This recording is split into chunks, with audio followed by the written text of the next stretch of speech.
voces, libertad de expresión. DTV es todo lo que un país en democracia tiene que ser. DTV es tu voz en el Congreso. Este 2023, seguí eligiéndonos. DTV, el periodismo en el Congreso.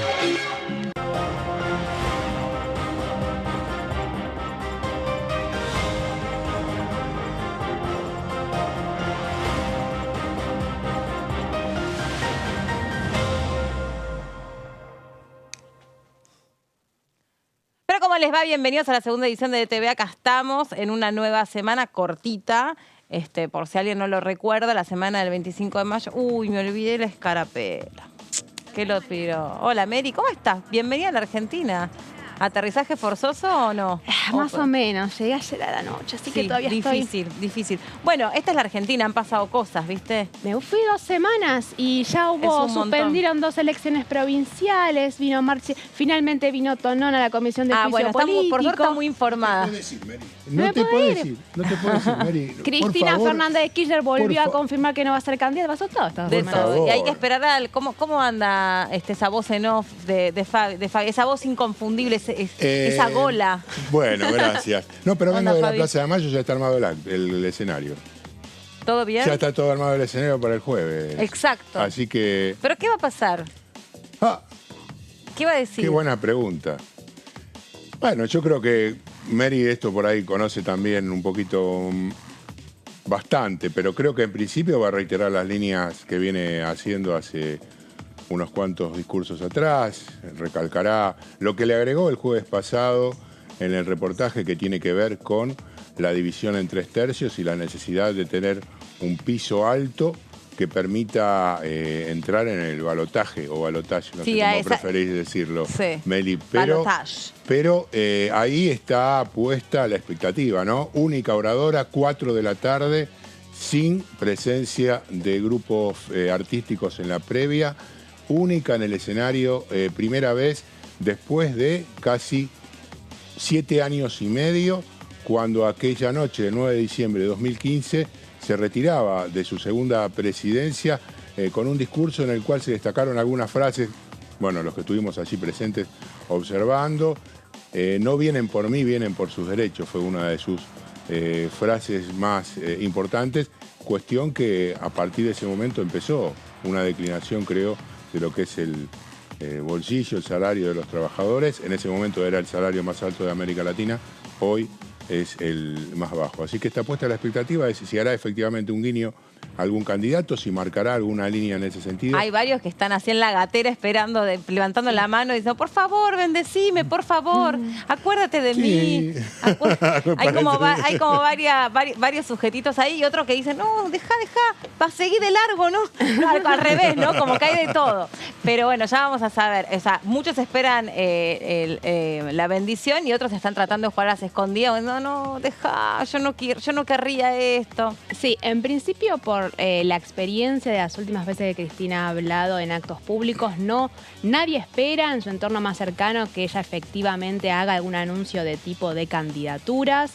No suele ser en el escenario que ella elige para eso, después eso lo hace a través de sus redes sociales. Sí, inclusive es lo que continúan diciendo hoy siguen diciendo eso. No esperen nada definitivo. No, es más, no esperen nada definitivo hasta los 2 días antes del cierre de listas.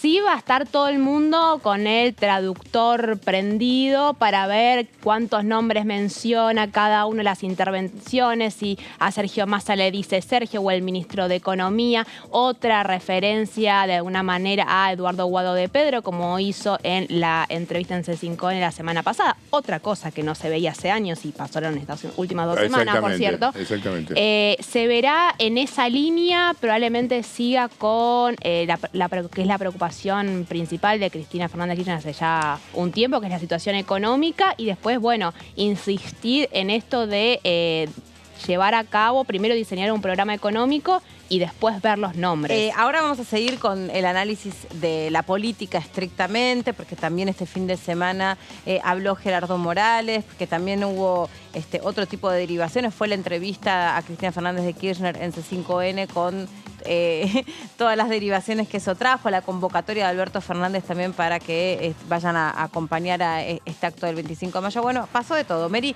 vos andás, viste, Yo veía Diputado TV, yo me prendía Diputado Dale. TV y veía lo que estaba pasando. Muy bien, Sí, muy bien. qué bárbaro. Bueno, nos vamos a ir al móvil ahora porque hay una campaña muy importante de vacunación antigripal que se está dando en nuestro Congreso y con esa información está nuestra compañera Lu Fernández.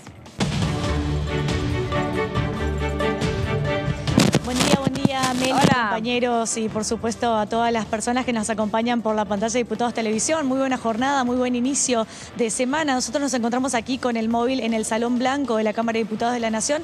Tengo a mi lado al doctor Juan Pablo Zimmerman, que él es perteneciente a la Dirección Médica de la Honorable Cámara de Diputados de la Nación. Doctor, antes que nada, gracias por su tiempo. Y bueno, preguntarle sobre esta campaña de vacunación antigripal. ¿Cuál es la importancia? ¿Quiénes son las personas que tienen prioridad a la hora de vacunarse? ¿Hay que venir con una indicación médica? Bueno, todo esto, contarnos un poco. Bueno, mil gracias. Sí, simplemente para comentar y enfatizar también que, bueno, todas aquellas personas que quizás lo estén pensando, se acerquen, sea ahora o quizás en algún otro momento, pero bueno, estamos tratando de dar un lugar, un espacio acá en la Honorable Cámara de Diputados para ofrecer la posibilidad de vacunarse especialmente, ¿para qué? Contra la gripe. Más que nada empieza una época, una estación que genera algunas situaciones de lo que se llama la influenza o la gripe o gripa, que infecta a algunas personas, se diferencian de lo que es el resfrío común. La gripe genera a veces estados de, bueno, enfermedad, dificultades para dolores musculares, falta de respiración. Uno puede producir alguna dificultad también para movilizarse, mucho cansancio, fiebre y demás. No es el resfrío común, que es generalmente un poco de congestión a nivel nasal, eso para diferenciarlo. Eso, la gripe en general hay distintos tipos de cepas, entonces las vacunas hoy casi acaparan todo el tipo de cepas para prevenirla, y la vacunación es una cosa como si ustedes creo que en ningún momento pensarían en no usar un casco en una moto o un cinturón de seguridad. Es una de las situaciones más costo-beneficiosas o mejor dicho, de mayor impacto en la salud, de todo tipo de punto de vista, de salud en sí y desde económico, ¿no? La verdad que eso ayuda mucho y bueno, creo que el dar lugar acá en la Cámara de Diputados es una situación que la venimos haciendo ya desde la Dirección Médica en conjunto con la DAS. Creo que nos va a poder ayudar a que la gente que pueda acercarse a prevenir un montón de enfermedades. Específicamente, Lu, es lo que nosotros queremos, tratar de dar hincapié, o sea, más lugar a aquellas personas que tienen más posibilidades de enfermarse más severamente por la gripe, que son las mayores de 65 años, las embarazadas y algunas personas que trabajen acá que estén con dificultades, digamos, o que tengan alguna problemática respiratoria, como enfermedad pulmonar o cardiovascular, por ejemplo, o que tengan antecedentes oncológicos, y todas esas personas el impacto y el beneficio es mucho mayor que personas comunes, como por ejemplo alguien que es más saludable, ¿no? Esa es un poquito la idea, el concepto de esto. Doctor, ¿cómo le va? Buenas tardes. Melina Frederman lo saluda. Muy buenas tardes. Gracias. ¿Qué tal? Muy buenas tardes. Gracias por mostrarnos esta campaña que se está llevando adelante. Le quiero hacer algunas preguntas que están vinculadas a, bueno, me parece conceptos que vale la pena reforzar. Si uno ha tenido COVID, ¿debe pasar determinado tiempo entre haber tenido COVID y vacunarse contra la gripe? ¿Hay algún tipo de relación entre ambas enfermedades y vacunas o no? Muy buena pregunta, la verdad que excelente pregunta, porque creo que después de la situación que vivimos con el COVID se abrió como una especie de, ¿cómo decirlo?, como una grieta en que no, yo me vacuno, yo no me vacuno, las vacunas no son seguras. Repito, insisto que las vacunas son recontra seguras en general, en este caso más especialmente son vacunas que ya han estado estudiadas hace mucho tiempo, tienen estudios y años atrás, y con el COVID, bueno, se vivió una situación de como más dificultad porque fue como una emergencia, una pandemia y a veces genera que esas personas piensen 2 o 3 veces más de lo que era vacunarse antiguamente, ahora sí se van a vacunar o no. Queremos reafirmar que esto realmente es necesario es prudente vacunarse y que hayan tenido COVID no tiene ningún tipo de implicancia para aquellos que quieran vacunarse ahora contra la gripe u otras vacunas, ni hablar. Así que ya las vacunas, acuérdense que vienen hace mucho tiempo, desde 1796, que son la primera vacuna contra la viruela, que ya la viruela ha sido, digamos, completamente descartada de acá en el planeta, y que gracias a esto no solamente ayudamos a la persona que recibe la vacuna, sino la vacuna también es solidaria, sino que ayudamos a todo el resto del ambiente de alrededor, de gente que quizás no pueda vacunarse, pero sí es fundamental que esa persona que tiene indicación clara se vacune. Por eso estamos tratando de promover. Es una promoción de la salud, claramente. ¿Contra qué previene la vacuna de la gripe? Porque uno no está exento de enfermarse, pero ¿qué es lo que genera en el cuerpo tener la vacuna, a diferencia de aquellas personas que están, como usted expresó, en una situación de mayor vulnerabilidad? Si no están vacunadas y se enferman, ¿qué puede pasar? Bueno, buenísimo. Es fundamental aclarar la pregunta que me haces, porque mucha gente dice, bueno, pues yo me vacuno, pero a las 2 o 3 semanas yo volví a tener gripe y la verdad que no me previno nada. No, en primer lugar, eso, pues nosotros podemos ayudar a otra gente que está alrededor nuestro, que por ahí está más enferma y no tiene la posibilidad de vacunarse. Eso, digamos, parece que es algo más liviano, pero lo más fuerte es que en realidad las vacunas previenen en muchos casos, o sea, como dice la frase y el título, las vacunas previenen de la muerte, ¿no? Las vacunas, digamos, dan vida, y que realmente antiguamente, cuando existían las vacunas, especialmente la gripe también mataba, y hoy en día también mata en algunas situaciones. Y son pacientes que quizás enfermos o no tan enfermos, pero que tienen ciertas sensibilidades para agarrarse la gripe, y que la gripe los enferme mucho más. Entonces, previene de enfermedades cardiovasculares, por ejemplo, de que mucha gripe activa algunas arterias que están como por taparse, y eso evita, así que piensen que ese tipo de cosas son súper favorables en cuanto a que uno se vacuna. Y aquellos que tengan problemas respiratorios, hay gente que se agarra una neumonía, que es una enfermedad mucho más severa, y aquellos por ahí que tienen mayor edad, que están más frágiles, que han tenido algún otro problema de salud, que si uno se vacuna contra la gripe, evitamos esas situaciones que son como desencadenantes a una situación más problemática, ¿no? Que se tengan que internar, que, bueno, nada, que tengan un infarto. Entonces, la vacunación contra la gripe, por ejemplo, como título, previene contra el infarto. La verdad que es una cosa por ahí llamativa, así, porque parece que no hay un nexo, pero realmente sí lo hay. Doctor Zimmerman, ¿qué tal? Buenas tardes. Y además previene también de que sea... Perdón. No, termine, disculpen, pensé que había culminado. Previene también de que si uno se contagia, por ahí uno se agarra una gripe, lo que yo digo al principio, la gripe es como... puede ser más liviana, y uno previene que la gripe sea más fuerte, que uno que falte se agrave más días el al cuadro. trabajo, que uno pueda cuidar a su familia. Exactamente, tal cual. Eso es lo claro. ¿Qué tal? Así Buenas que tardes. es fundamental. Buenas tardes, doctor Fabián Waldman. La consulta es si hay que dársela todos los años, y en ese caso, si es a partir de determinada edad o es apta para cualquier etapa de la vida. Excelente. Sí, en realidad la vacuna hay que darse todos los años, la de la gripe especialmente. Las vacunas inician al principio como vacunas para niños, y luego se extiende lo que es la vacunación para adultos. Y yo quiero hablar no solamente de la vacuna de la gripe, que es una cosa que estamos viviendo hoy, pero las vacunaciones en general. Creo que en Argentina tenemos el calendario de vacunación más extenso y mejor armado del mundo entero, y eso es así, es cierto, y lo dice todo el mundo, y entonces hay que tratar de hacer caso a ese calendario de vacunación. La verdad que tenemos una prevención enorme en ese sentido, y para la gripe especialmente, si todos los años nos vacunamos, ayudamos a prevenir un montón de comorbilidades, lo llamamos nosotros los médicos, pero son como situaciones de enfermedades que se viven y que se evitan realmente si uno se vacuna. Cada vez que hay campañas de vacunación, doctor, tenemos nosotros los comunicadores que aclarar que vacunarse no es solamente un acto preventivo para uno, sino que es un acto solidario, ¿no? Para con quienes nosotros nos rodeamos. Si yo me vacuno o estoy vacunada, es un acto solidario con mis compañeros de trabajo, para mi familia, para las personas que pueden estar eventualmente en una situación de riesgo. Es mucho mejor, o son más seguros esos ambientes. Con lo cual me parece importante reforzar esto, porque ya no estamos en una edad a donde uno tenga que creer o no creer en la ciencia. La ciencia nos dice que las vacunas salvan vidas, y esto es irrefutable. Todo movimiento que quiere ir en contra de las vacunas en realidad son movimientos infundados.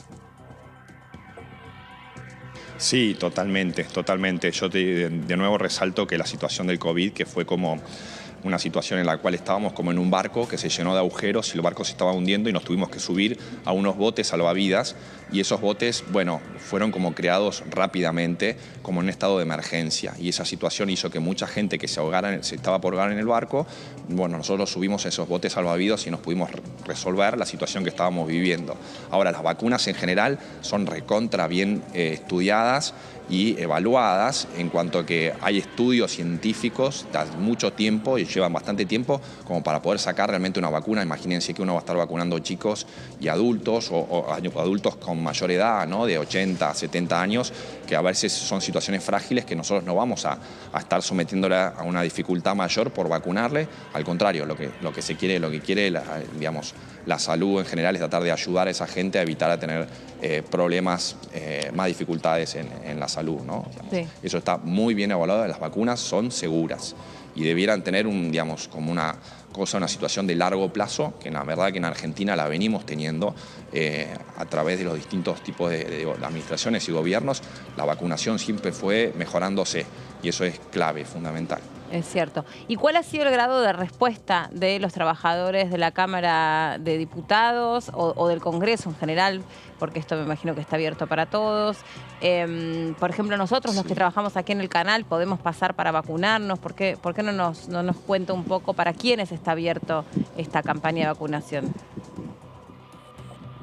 Bien, sí, mira, hasta recién, hace un ratito, teníamos 100 vacunados. Nosotros quisimos ser bastante prolijos en el sentido que por ahí restringíamos un poco a aquellos y no queríamos que se queden sin vacunas, porque hoy teníamos entendido que había algunas dosis. Y la verdad que está bastante bien la cantidad de dosis, pero no sabíamos si iba a haber un aluvión de gente que iba a venir a vacunarse, claro, o menos gente, pero la verdad que hoy tuvimos 100 vacunados hasta recién. Tenemos un rato más para todos aquellos que quieran venir y acercarse a vacunarse. Pero están, vuelvo a decir, aquellos que tienen mayor de 65 años, entre los que tienen, y yo diría que por ahí en edad están trabajando activamente, o menos de 65 años, pero con alguna situación de dificultad respiratoria, quizás indicada por su médico, alguna dificultad más que nada de cardiovascular o algún problema oncológico o algún antecedente de un cáncer, por ejemplo. Sí. Esos son como, bueno, una embarazada, por ejemplo, en cualquier trimestre del embarazo, ayudan a que previenen en cuanto el impacto es mucho mayor.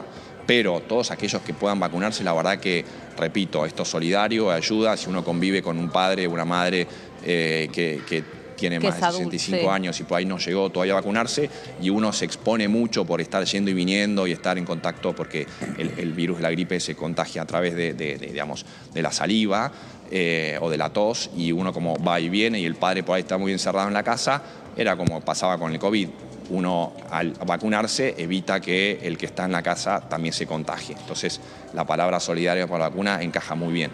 Doctor, si uno en este momento estuviera resfriado o tuviera algún síntoma sin estar engripado, pero algún síntoma que pudiera ser conteste con un cuadro de gripe, ¿puede vacunarse o mejor no hacerlo?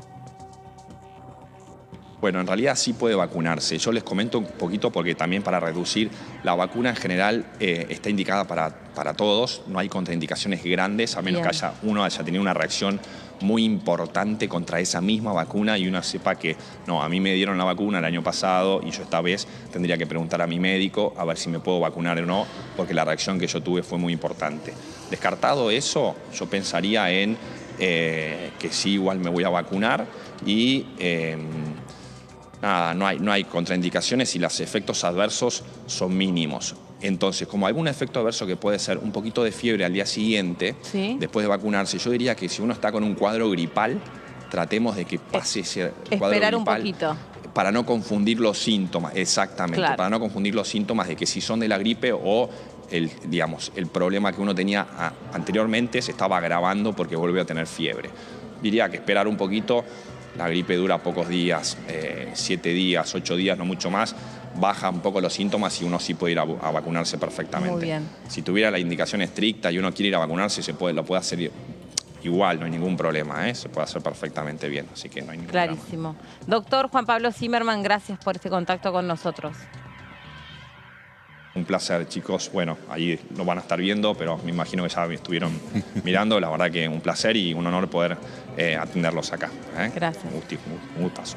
Gracias, Lu. Así es, Meli. Bueno, en conclusión, entonces, todos a vacunarse, y me parece importante recordar el horario de vacunación de 11 de la mañana a 3 de la tarde aquí en el Salón Blanco de la Cámara de Diputados de la Nación Argentina. Nosotros así que tenemos hagan fila y vengan a vacunarse. Y aparte, no se hagan, miren por otro lado. Nosotros ya llegamos, tendremos que haberlo hecho antes de entrar. Es verdad, y además hay un limitante de edad. Yo soy el más cercano, pero Exacto. tampoco puedo. Sí, bueno, che. Tampoco nos empecemos a contar Todos, acá las sin costillas excusa. entre nosotros, que cuántos Bueno, años, no cuántos no importa, uno años. no se pone mal por eso tampoco. No, así que tal te cual, preocupes. tal cual. Bueno, Exacto. Lu, te vemos en algún otro momentito esta tarde. Dale.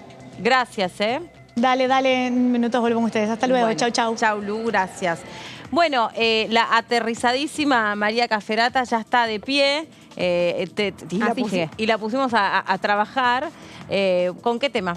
Vamos a hablar de juicio político porque esta semana no va a haber reunión como estuvo habiendo todas las semanas desde finales de febrero. Pero como estoy recién aterrizada, no estuve las últimas 2 semanas. Fueron justamente 2 semanas con testimonios muy explosivos. El segundo testimonio de Marchi por un lado y la presencia de Aldo Tonón. Aprovechando que esta semana no va a haber reunión, quería un poco de plantear en qué situación estamos posicionados respecto al juicio político. Hacer un resumen y hacia dónde está esto siendo direccionado, porque la semana pasada se amplió con una nueva causal el juicio político a los jueces de la Corte Suprema, que tiene que ver con la suspensión de las elecciones en Tucumán y en San Juan, y lentamente pareciera que este proceso y esta investigación, que se hablaba en su momento que iba a tener un cierre para junio, antes del cierre de listas, va a terminar durando todo el año. Hoy en día vos hablás con los diputados y diputadas que integran la Comisión de Juicio Político y te dicen esto sigue así hasta diciembre. Es decir, que hay mucho interés porque, aclaremos, hay mucho interés también de la propia vicepresidenta Cristina Fernández de Kirchner con que el juicio político siga. No es casualidad que lo estuvo mencionando en la entrevista, lo está mencionando muy continuamente en las últimas intervenciones públicas que hubo. Hay un interés particular en que la investigación siga. Y también es un resultado un poco de lo que se logró conseguir de información en los últimos encuentros, fundamentalmente lo que tiene que ver con las irregularidades de la obra social del Poder Judicial. ¿Qué es lo que estuvimos viendo hasta ahora? Que recordemos, comenzó a finales de febrero un poco la comisión que activó las sesiones extraordinarias del 2023. Hasta ahora, más allá de las diferentes intervenciones de funcionarios judiciales de la Corte Suprema, tenemos algunas 4, 5, 6 causales que son las más importantes. Uno de los temas más sensibles era lo que tenía que ver con el fallo del 2x1 para los represores de la última dictadura cívico-militar. En su momento hubo 3 encuentros donde hubieron desde familiares de víctimas de la represión, específicamente del Hospital Posadas, pero también estuvo Estela de Carlotto, por ejemplo.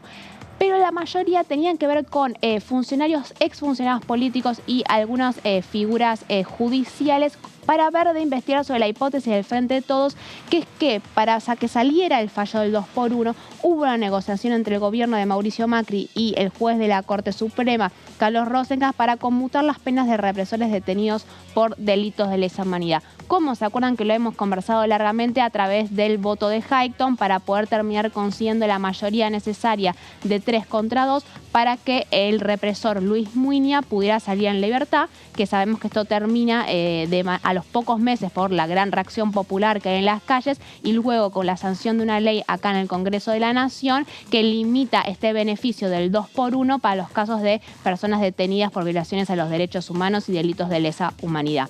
Fue puntualmente lo que abrió esta causal, tenía que ver con la discusión que se estaba dando en su momento con la oposición de no hacer que la investigación y todo el proceso por mal desempeño partiera del contenido de los fallos por la discusión jurídica y teórica que hay respecto a la validez de poder juzgar a los jueces por el contenido de los fallos, sino lo que se buscaba era, probar negociaciones ilegales para que estos fallos fundamentalmente salieran. En el caso del 2x1 era buscar probar que hubo una negociación entre el gobierno de Macri, por eso la presencia, por ejemplo, de Germán Garabano, con un sector de la Corte Suprema encabezado por Rosenkrantz para conmutar penas de genocidas. Una vez que esto finaliza, nos encontramos en la situación actual que tiene que ver con las irregularidades, la obra social del Poder Judicial, que está demostrando ser la que está generando más información en lo que son todas las causales del juicio político. Lo vemos por un lado porque de frente todos están muy satisfechos por lo que está viendo, vemos porque se está alargando mucho la causal, llevamos 4 o 5 audiencias testimoniales en lo que tiene que ver con esta causal puntualmente, y se ve también un poco respecto a las repercusiones mismas que tuvo al interior de la Corte Suprema de Justicia. De las últimas audiencias testimoniales, a través de lo que los testigos fueron diciendo, ya fuera auditores o funcionarios de la propia obra social del Poder Judicial, cerrando con frutilla del postre con Aldo Tonón, el director de la obra social, que hoy se encuentra involucrado en 3 causas judiciales por estas mismas irregularidades.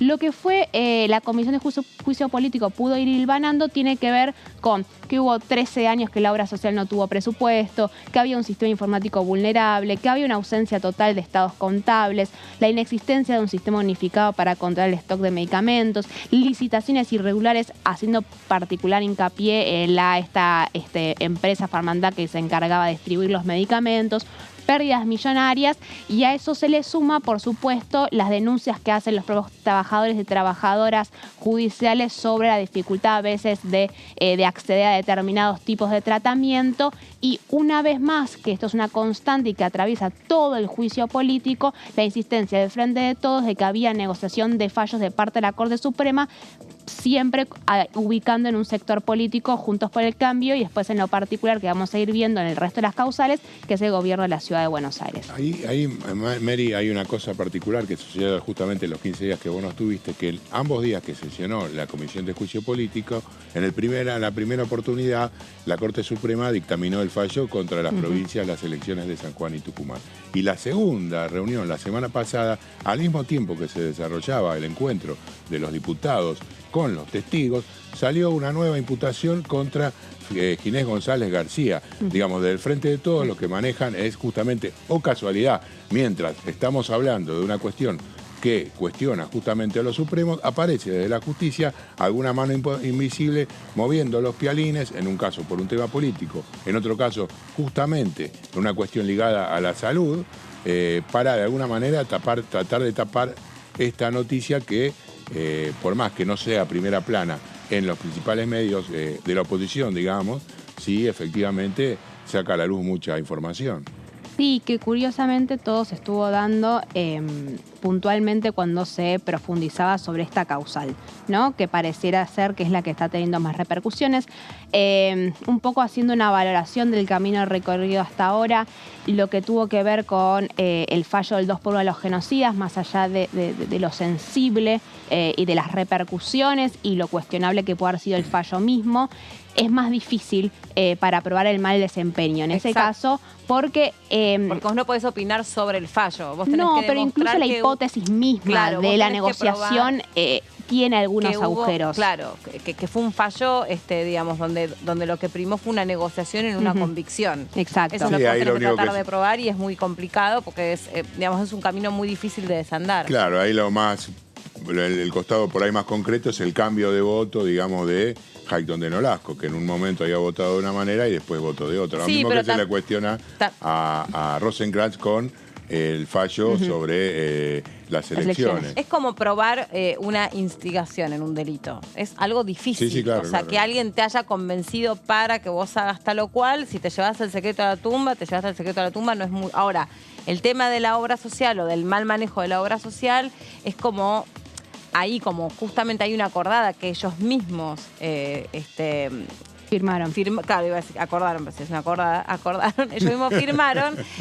Claramente ahí es ineludible que por lo menos Maqueda primero y después vaya a saber quién, no podía desconocer, más con la cantidad de casos que habían llegado a judicializarse, no podían desconocer que aquí había irregularidades serias, y hasta yo creo que en algún momento se va a investigar qué se hizo con todos esos fondos, esos medicamentos, porque eso todavía está como ahí algunas causas que se enfrenten, pero no se ha avanzado en ese sentido. No, porque en paralelo está avanzando toda la cuestión judicial y sí, hay casos vinculados particularmente con corrupción, lo que tiene que ver con Farmandante, de por qué se elige esta empresa que no tenía antecedentes puntualmente. Eso es lo que dijo Marchi. Marchi dijo, estaba garantizada la corrupción. O sea, todo el mundo sabía que no había balances. ¿Y por qué no había balances? Pues nadie los hacía y nadie los había hecho, entonces yo tampoco los hice. Y después la otra firma, que también hubo una discusión, de la firma que tienen entre Silvio Robles y la segunda de Maqueda también, en cuanto a gestionar supuestamente algún tipo de arreglos con algunas empresas, y sobre eso hubo una discusión acerca del secreto fiscal que rodea también, no me acuerdo el nombre de la empresa en estos momentos, pero que fue uno de los cuestionamientos de parte de Juntos por el Cambio, que se llevó un buen rato de la sesión pasada diciendo, bueno, pero el que vaya a ver el contenido del secreto fiscal, que deje el sello, la huella digital, como para exigiendo que no haya ningún tipo de violación a la información. Desde el oficialismo le dijeron en general, las violaciones de esos secretos siempre estuvieron de parte de ustedes a lo largo de todo el gobierno de Juntos por el Cambio. Así que pareciera que eso también avanza.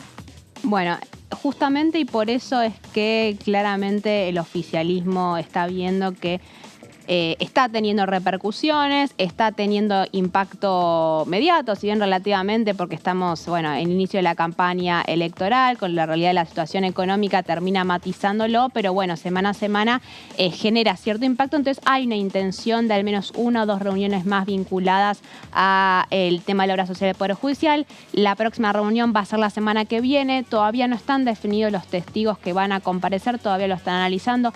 Se habló en su momento sobre la posibilidad de hacer un careo entre Marchi y el propio Tonón para ver de ponerlos a cuestionar lo que había sostenido cada uno de ellos.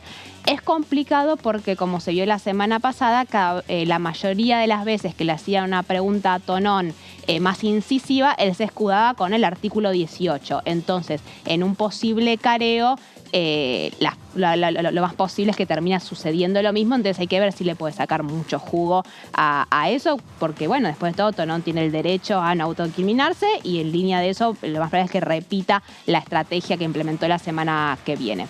Pero ahora quiero hablar un poco de lo que va a venir, porque esto, insisto, se está extendiendo mucho más de lo que muchos diputados y diputadas del propio oficialismo creían posible que se iba a estirar. Hay que reconocer que desde algunos sectores de Juntos por el Cambio vienen advirtiendo desde un principio que el Frente de Todos va a buscar estirar este tema puntualmente hasta fin de año, de hacer posible. Había algunos diputados del Frente de Todos que tenían mucho interés en que se extendiera hasta el 10 de diciembre puntualmente, y hoy vemos con que esto va a ser así, porque a la larga estamos ya casi entrando en junio, todavía no cerró la obra social del Poder Judicial, probablemente en junio todavía se siga con esta de las causales y todavía quedan muchas otras causales que son muy complejas en su interior. Una de ellas tiene que ver con la coparticipación. Vamos a la anterior. En la placa anterior del Consejo de la Magistratura. Esto es lo que se viene. Esto es probablemente lo que se viene. Hay que ver, porque antes de que pasara de las irregularidades de la obra social del Poder Judicial, iba a venir coparticipación, pero es motorizado por el cruce de cartas de un parte de Lorenzetti por un lado, la renuncia de Tonón por el otro, el desplazamiento del propio Héctor Marchi, que termina llevando a que, por el propio contexto de las decisiones que estaba dando ante la Corte Suprema, dijeron, aprovechemos este contexto y traigamos el tema en la Comisión de Juicio Político. Por eso es que se termina aplazando el tema de la coparticipación porteña. Hay que ver ahora cómo impacta lo de la suspensión de las elecciones en San Juan y Tucumán, que de vuelta el contexto pareciera favorecer que se trate este tema puntualmente, pero en principio sigue siendo la coparticipación, que ahora repasemos un poco de qué estoy hablando y después hablamos del peso político, del interés político que hay, no solamente en este caso del gobierno nacional y cierto sector del kirchnerismo, sino de todos los gobernadores. Ya quedó medio viejo, pero en diciembre del 2022 la Corte Suprema firmó, no sé si se acuerdan, una acordada obligando a la Nación a aumentar los fondos coparticipables del 2,3% al 2,95%. Esto fue luego de un largo proceso de negociaciones entre la Nación y el gobierno de la Ciudad de Buenos Aires, que no terminan llegando a un acuerdo entre ellos, entonces termina decidiendo fallar la propia Corte Suprema de Justicia. En su momento, pensemos estos números, ¿cuál es la discusión? Porque Originalmente, durante el último gobierno kirchnerista, la coparticipación había quedado en el 1,4%. Mauricio Macri, cuando asume, decide triplicar ese monto bajo el argumento del traspaso de la policía a la ciudad de Buenos Aires. Nunca se entiende muy bien de dónde sacan los números que justifiquen la necesidad de triplicarlo y llevarlo hasta 3,5%. Originalmente era 3,75%, pero frente a las quejas de las propias provincias lo termina llevando a 3,5%. Después llega el gobierno de Alberto Fernández y durante la pandemia, en medio del conflicto con la policía bonaerense, lo termina reduciendo casi un punto porcentual, todavía por encima de lo que estaba en el 2015, pero por debajo de lo que había decidido Mauricio Macri. Ahí un poco políticamente se está dando la instancia, recuerdan esas reuniones de A3 entre Alberto Fernández, Horacio Rodríguez Larreta y Jacek Kicillof para pensar juntos cómo gestionar la pandemia. Ahí se rompe la relación entre Alberto Fernández y Horacio Rodríguez Larreta, la relación en términos políticos y de negociaciones que estaban habiendo en ese contexto sanitario. Y la denuncia termina llegando a la Corte Suprema de Justicia y a fines de diciembre del año pasado termina fallando aumentarlo a un 2,95%. Una de las principales críticas de los fundamentos de por qué llevar este tema a un juicio político de los jueces de la Corte tienen que ver más allá de la discusión del federalismo y la intervención de una facultad que es propia, en todo caso, del gobierno nacional y el derecho de todas las provincias de tener sus recursos, nunca se justifica por qué se los lleva ese 2,95%, ¿no? Nunca hay un fundamento específico de por qué se eligen los números a la hora de definir la coparticipación. Vamos al anterior. En este caso, los testigos hay interés de que venga Guado de Pedro, porque era uno de los que negociaba de parte de la Nación. Van a estar los gobernadores especificando sobre cómo afecta a sus provincias y el propio Zanini. Sí, Meli. Vamos a ir una nota, Meli, no te molesta. Vamos a dejar aquí un punto de aparte. Paréntesis. Y en un paréntesis, y en un ratito cuando volvamos de la entrevista, seguimos con los pasos que le siguen a la Comisión de Juicio Político, que son varios y muy interesantes. Pero bueno, vamos a dar la bienvenida a nuestra próxima invitada.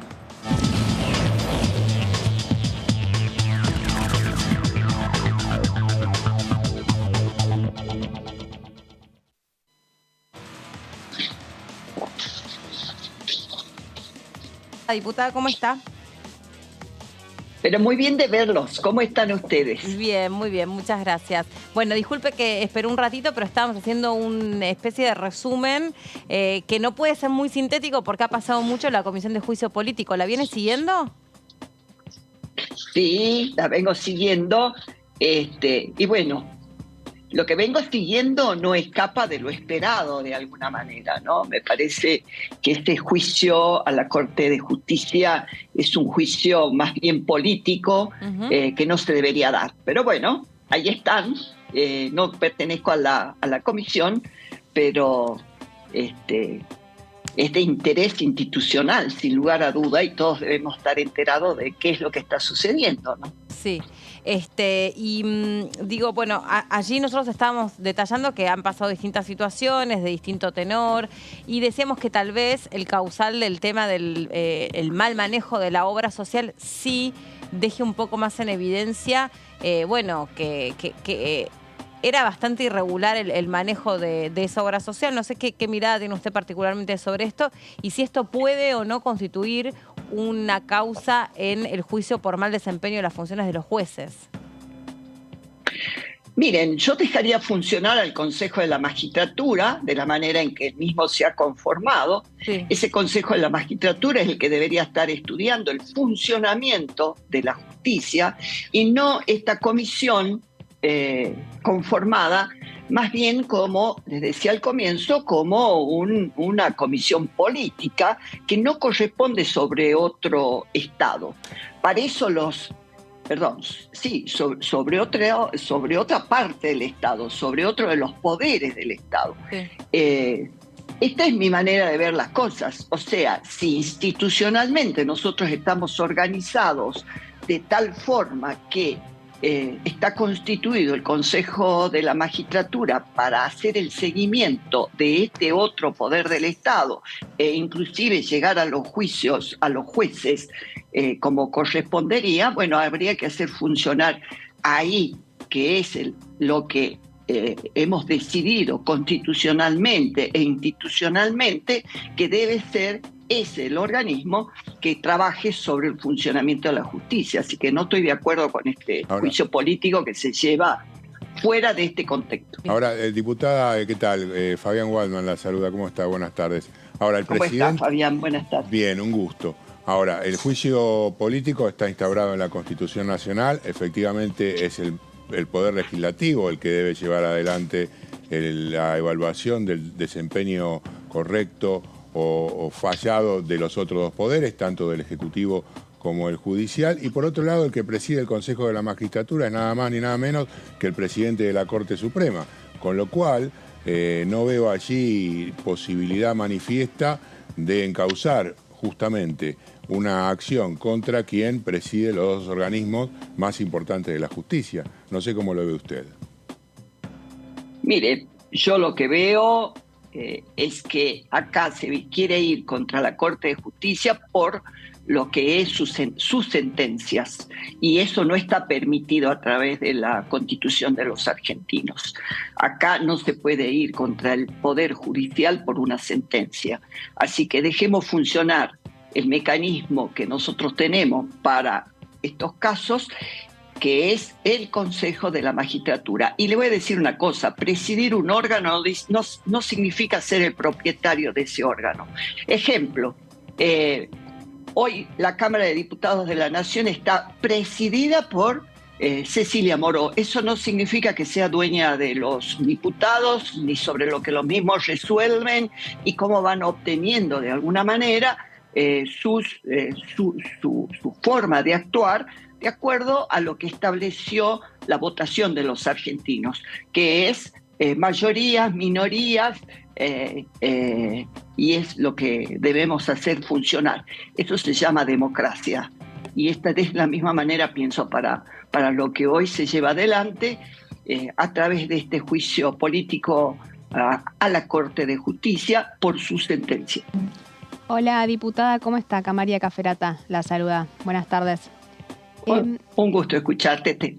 Ahí te estaba siguiendo. Ah, perfecto. Igual le voy a contar por otro tema que se empezó a discutir la semana pasada y que me parece muy interesante, que tiene que ver con la ampliación de las licencias parentales. Sé que usted no integra las comisiones en las cuales se está debatiendo, pero es política, es mujer y es todo un debate que se está dando a raíz de las dificultades que muchas veces las mujeres tienen para acceder a determinados lugares de poder incluso. Quería contar, bueno, por su mirada respecto a la realidad actual de las licencias parentales, la posibilidad de irlas ampliando incluso también de las propias mujeres. Hoy en día son 90 días según la ley de contratos de trabajo, pero según la OIT estima llevarlo a 120 días como mínimo. Bueno, ¿qué mirada tiene respecto a este debate que se está dando? Bueno, mira, mi mirada en todos estos temas es una mirada que debería estar o está dentro de un contexto mayor. Hoy nuestro país está sufriendo las consecuencias de lo que son las políticas económicas que se están viviendo, esta enorme inflación, esta enorme cantidad de impuestos sobre las empresas o sobre quienes trabajan o quieren empezar a trabajar. Todo esto, sin lugar a duda, está relacionado a lo que puede ser el trabajo de las mujeres o una mayor cantidad, que, ojo, que no solamente se piensa muchas veces en lo que es la licencia de la mujer, sino también la licencia de los hombres.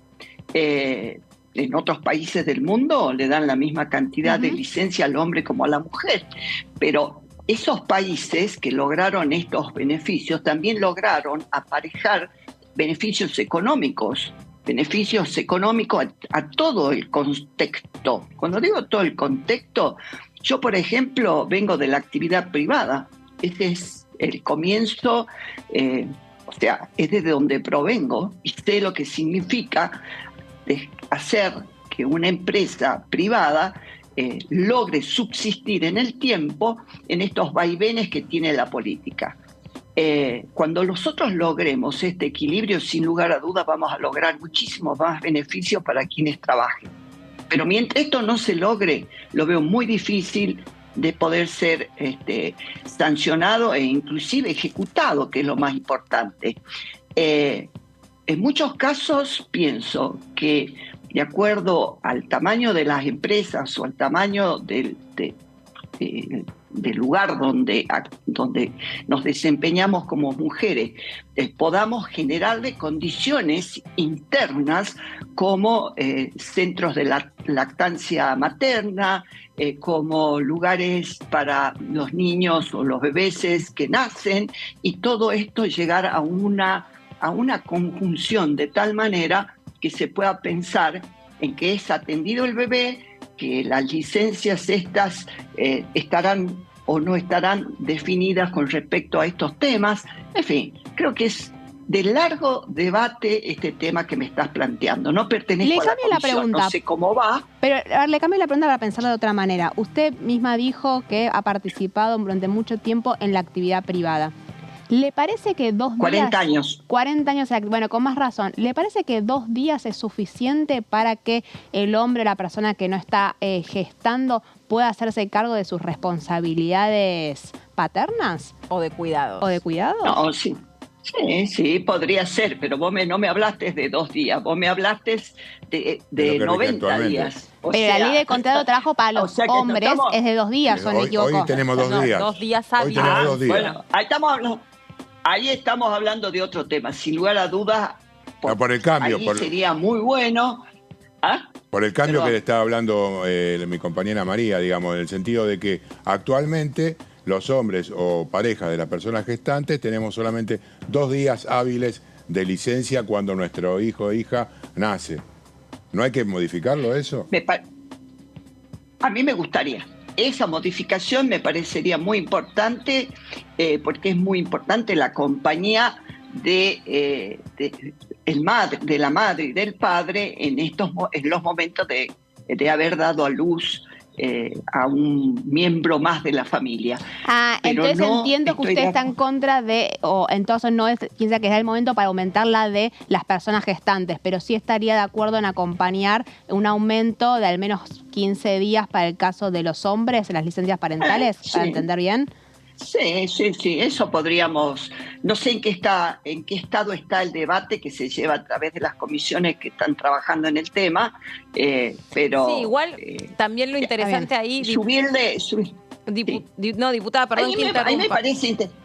Porque ahí también en la comisión, perdón, que por ahí internet hace que nos pisemos un poquito, pero no es que la quiera interrumpir, pero en la comisión lo que apareció de interesante es que, digamos, poner sobre el debate o sobre la mesa distintas situaciones, sobre distintos casos de familias, por ejemplo, familias adoptantes, familias con chicos prematuros, familias con niños que nacen con alguna discapacidad y entonces eso requiere algún tipo de mirada distinta a la que había sobre esto, hogares monomarentales, hogares monoparentales, ¿quién más está ahí a disposición de esa persona que queda sola en la casa al cuidado de una criatura para poder también tomarse unos días en el trabajo y poder asistir?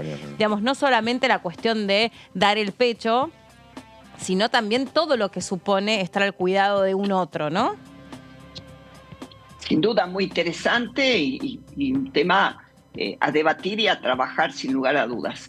Pero así también irnos hacia 120 días de una licencia, creo que el análisis ya se tiene que ampliar, pero considerar estas distintas temáticas, considerar la compañía del hombre como de la mujer, o sea, de quienes integran o quienes reciben a ese nuevo integrante de la familia, en la descripción que vos lo haces hacía recién, me parece muy interesante que lo debatamos y lo trabajemos y lo analicemos, sin duda. En este sentido, digamos, este es uno de los aspectos, pero hay algunos sectores de la política que creen que es urgente una reforma laboral, mirar de cerca cómo es el sistema productivo en nuestro país, qué se necesita, en qué sentido el Estado debe intervenir, en qué sentido el Estado no tiene que meterse para nada y tiene que regularse la oferta y la demanda. Hay todo un debate en torno a los alimentos, hay un debate en torno a la jornada laboral, cómo debe ser, cuántos días, cuántas horas. A ver, usted, sin pedirle que sea un especialista, pero ¿qué mirada tiene sobre toda esta cuestión y esta temática? Que hace falta una reforma laboral, esa reforma hace falta urgentemente y mi mirada no es para quitar beneficios, sino para sumar una mayor cantidad de gente al sistema laboral formal. Hoy tenemos más informalidad que la formalidad. Eso sin duda es un enorme signo de admiración y de pregunta que nos tenemos que hacer los argentinos. ¿Por qué sucede esto? Hay que modificar leyes también para que no exista lo que muchas empresas y constantemente nos están manifestando, como la industria del juicio, por ejemplo, que desgraciadamente sucede en la Argentina, le sucede a las pymes. Hoy no se toma mucho personal por este temor, no porque todos sean iguales ni que todos pretendan hacer un juicio laboral porque el sistema así lo habilita, sino porque el pequeñísimo, el mediano y el gran empresario tienen temor a este tipo de situaciones. Todo esto habla de que los argentinos tenemos que darnos ese debate y es urgente.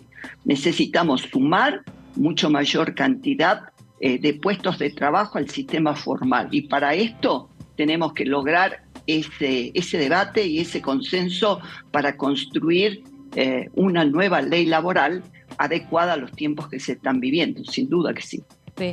Y entonces sobre la jornada laboral, por ejemplo, ¿cree que habría que si se la redujera, podría participar más personas del mercado productivo?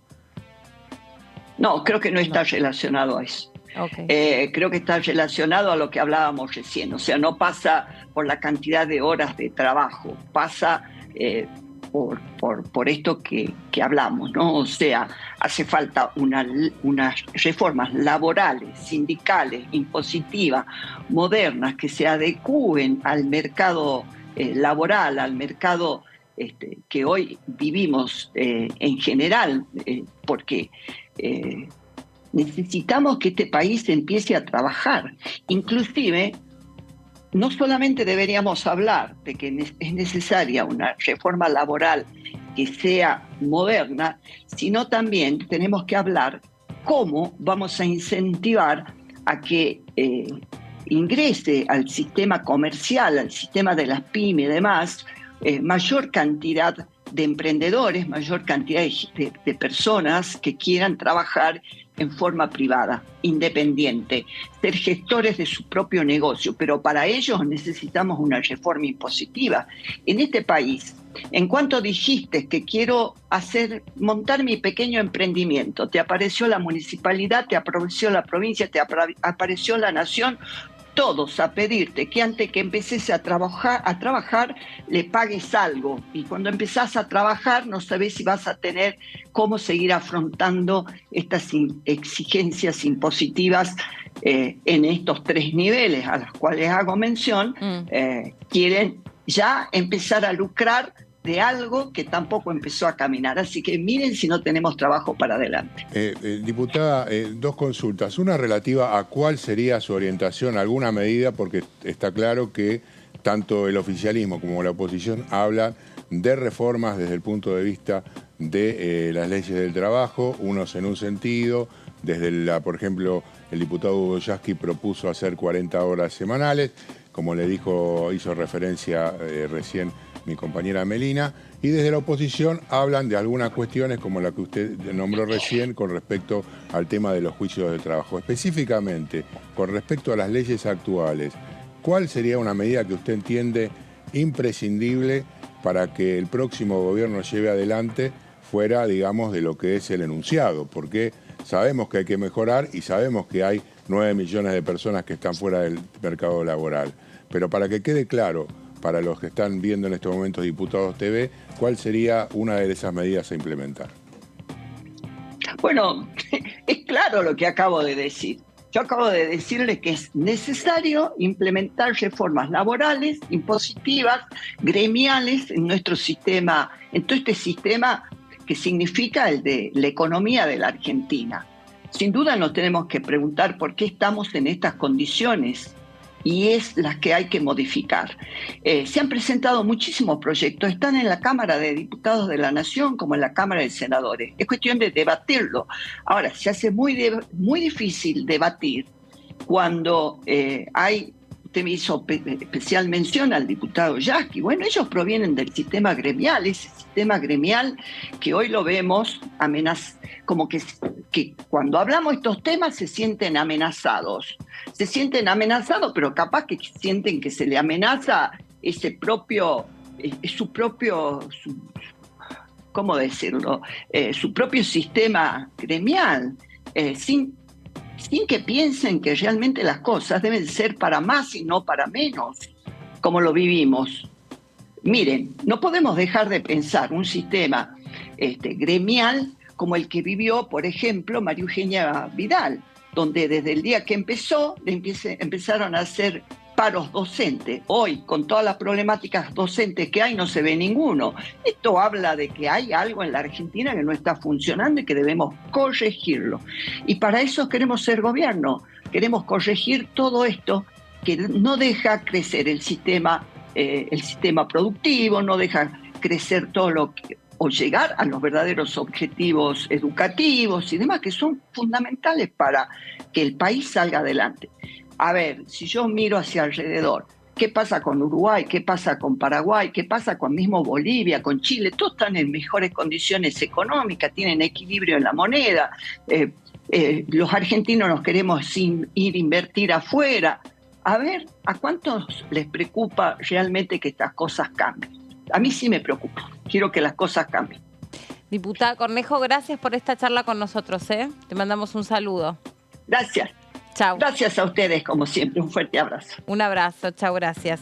Ahí está la diputada desde la provincia de Salta. Bueno, obviamente que la agenda de el norte también del país se está instalando, queda ahí pendiente por preguntar cuando en general hablamos con diputados de esa región, qué mirada tienen sobre el litio, sobre el hidrógeno verde, sobre los humedales. Bueno, es amplio, pero hagamos una pausa, ¿les parece bien? Y en un ratito entonces seguimos con el detalle de juicio político y otros temas que tenemos para compartir con ustedes. Ya venimos.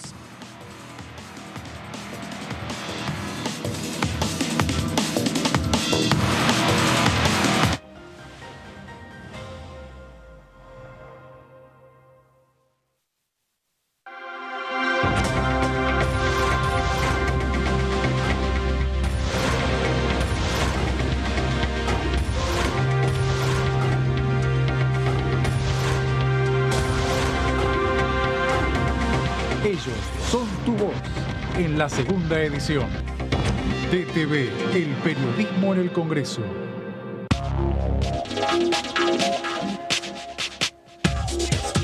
DTV es información, diálogo, análisis. DTV es federalismo, libertad de expresión, pluralidad de voces. DTV es todo lo que en democracia un país debe ser. DTV es tu voz en el Congreso. Este 2023, seguí eligiéndonos. DTV, el periodismo en el Congreso.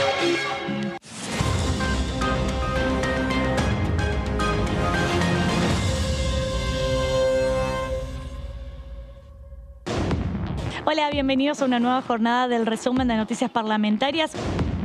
Y nosotros vamos a meternos a escuchar la palabra de los distintos legisladores que pertenecen aquí a la Cámara de Diputados de la Nación Argentina, en este caso el diputado Alejandro Rodríguez, que hablaba respecto de los temas de una posible sesión. Vamos a ver qué decía. Fue presentado un proyecto de ley que propone modificar el Código Penal y tipificar hechos como aportación ilegal de armas de policías y la alteración de escenas del crimen cometidos por miembros de fuerzas de seguridad, policiales o penitenciarias. DTV, el resumen, de lunes a viernes.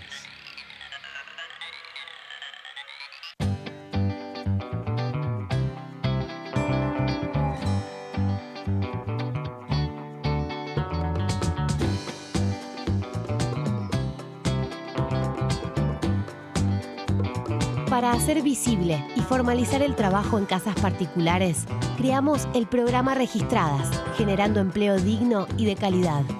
Inscribiendo a una trabajadora de casas particulares, formalizás un puesto de trabajo y asegurás que acceda a todos sus derechos.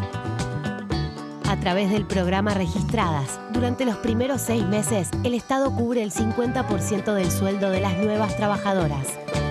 Una herramienta para visibilizar, formalizar y reconocer el trabajo del personal de casas particulares. Argentina Presidencia. Hola, hola, ¿cómo andan? Bienvenidos, bienvenidas a la tercera edición de DTV. En las ciudades más pequeñas del interior, las estaciones de servicio no tienen banderas, son blancas, no son de una marca. Empresa. Y son todas, sí, no tienen un logo. Compran, claro, compran en diferentes lugares el combustible, y estas son las que están en peor situación y son las que hoy están cerrando porque no pueden mantenerse, y también generan una situación de mucha desigualdad para la gente que vive en las ciudades chicas, porque se quedan sin estación de servicio y tiene que recorrer 50, 60 kilómetros para ir a cargar en el pueblo de al lado y a veces más. Cada uno de nosotros tiene obviamente su deseo y todo el Frente Renovador, porque lo conocemos, porque sabemos de lo que es capaz, nos encantaría. No sé si esta va a ser la oportunidad, Sergio va a poder ser quien lo decida, con quienes conducen y son las cabezas del Frente de Todos, que es lo mejor para el Frente de Todos, porque me parece que eso también tiene que quedar claro. Él no ha sido mezquino nunca con sus decisiones, y si él entiende que su candidatura es lo mejor para el Frente de Todos, seguramente quiera ocupar ese lugar, y si entiende que tiene que esperar por otra oportunidad, lo va a hacer. DTV, tercera edición, de lunes a viernes.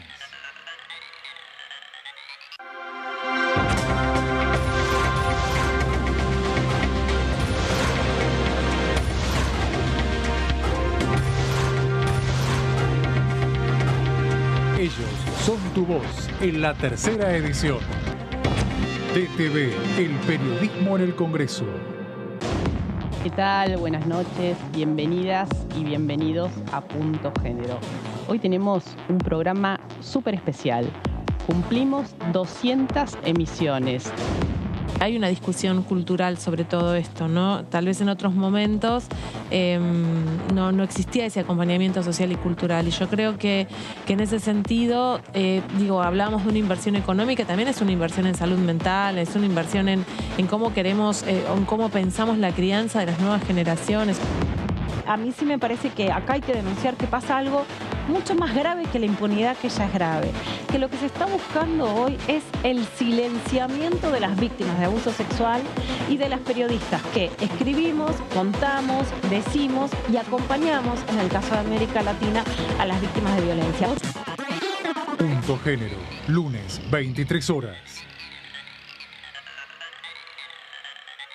Exportamos bienes por más de $88.000 millones en 2022. Y detrás de ese dato hay un movimiento económico que llega a cada rincón del país. Primero la gente. Ministerio de Economía. Argentina Presidencia.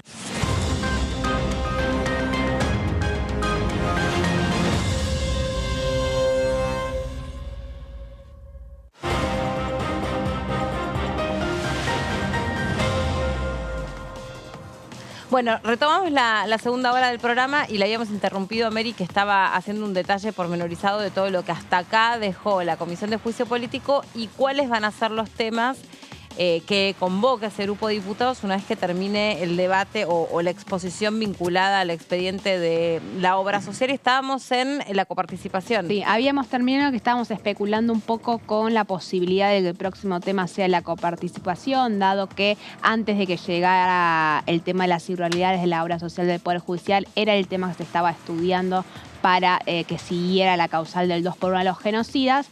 Hay mucho interés en el tema coparticipación de parte de los gobernadores para hacer hincapié en cómo perjudica a sus provincias, y recordemos que políticamente fue un argumento para que los diferentes gobernadores peronistas y otros no tanto se unificaran posturas en contra del fallo, dejando incluso una situación bastante incómoda de algunos gobernadores como Gerardo Morales respecto a un fallo que benefició particularmente a la ciudad de Buenos Aires. Tanto la causal de la coparticipación como esta, que es la reforma del Consejo de la Magistratura, parte de la hipótesis del Frente de Todos sobre una supuesta negociación entre la Corte Suprema y Juntos por el Cambio, puntualmente con el PRO y puntualmente con el gobierno de la Ciudad de Buenos Aires. En el caso de la coparticipación es porque fue un fallo que claramente benefició a el gobierno de la Ciudad de Buenos Aires. Y en el caso de la reforma del Consejo de la Magistratura lo vamos a ver porque cuando se filtra, eso también quedó viejísimo, pero cuando se filtran los chats entre Marcelo D'Alessandro, el ex ministro de Seguridad porteño, y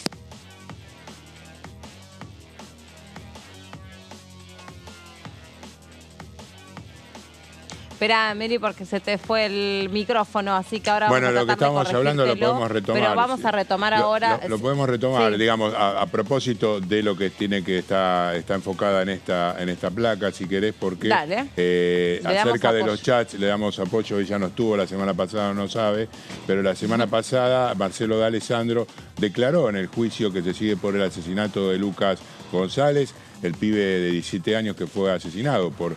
ya está prácticamente probado en la causa la confabulación de 3 policías de la Ciudad de Buenos Aires con el apoyo de otros 8. Y allí Marcelo D'Alessandro respondió ante varias preguntas acerca de si va a venir a la Comisión de Juicio Político cuando va a ser convocada.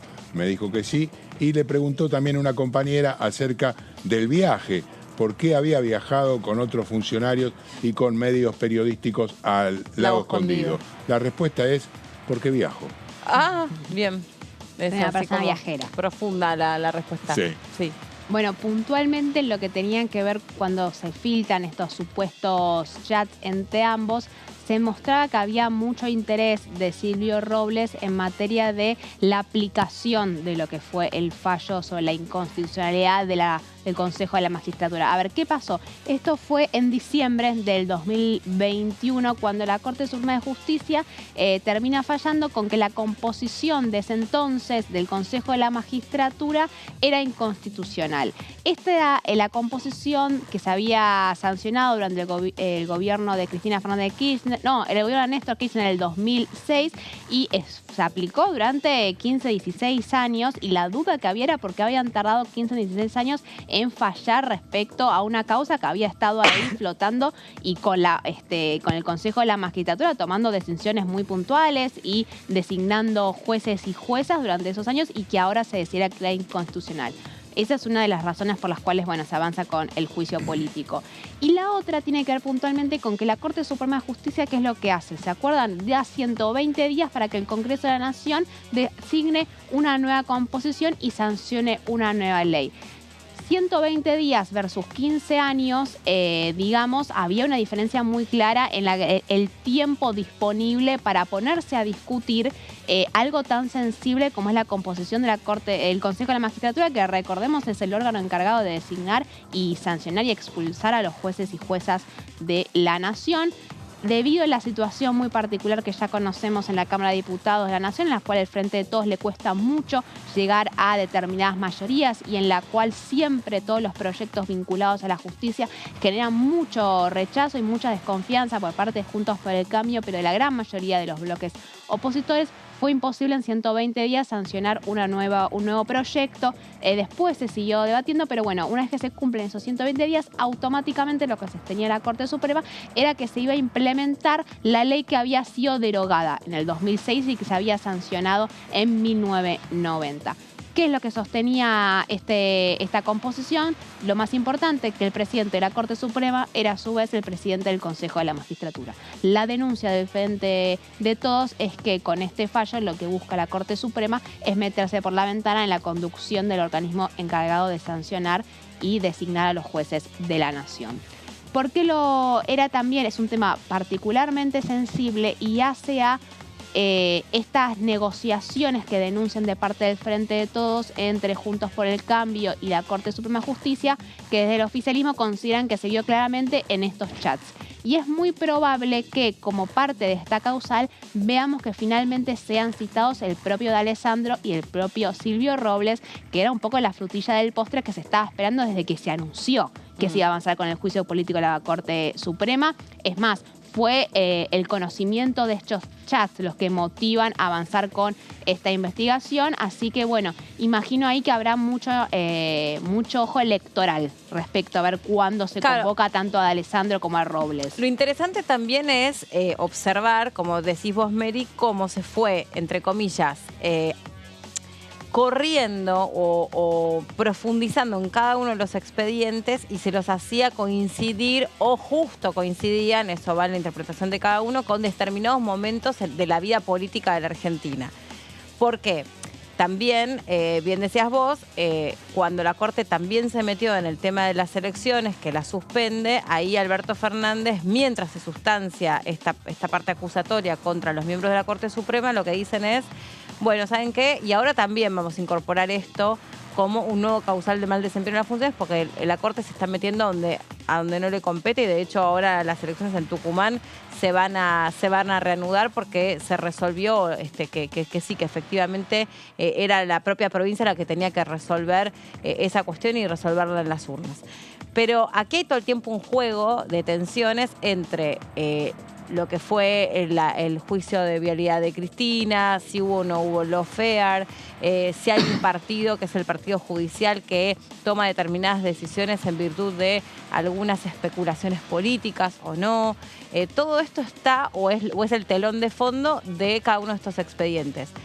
Solo algo para aclarar desde el punto de vista, qué sé yo, digamos, técnico de funcionamiento de la comisión, no es competencia de los diputados y de los senadores opinar sobre los fallos de la Corte Suprema. Lo que sí puede es decir, ojo, nos da la sensación que este fallo en realidad está atado a una negociación o un intercambio de favores, o acá si hubo una reunión y se descubrió que hubo una reunión entre políticos, funcionarios mediáticos y funcionarios judiciales. Nos da la sensación que esto es irregular, que esto no corresponde, que esto es reprochable. Bueno, todo eso es lo que va quedando expuesto. Algo importante que surge de la última reunión, que lo aclaró la diputada Gailard en juicio político, es no tenemos tiempos, no tenemos plazos.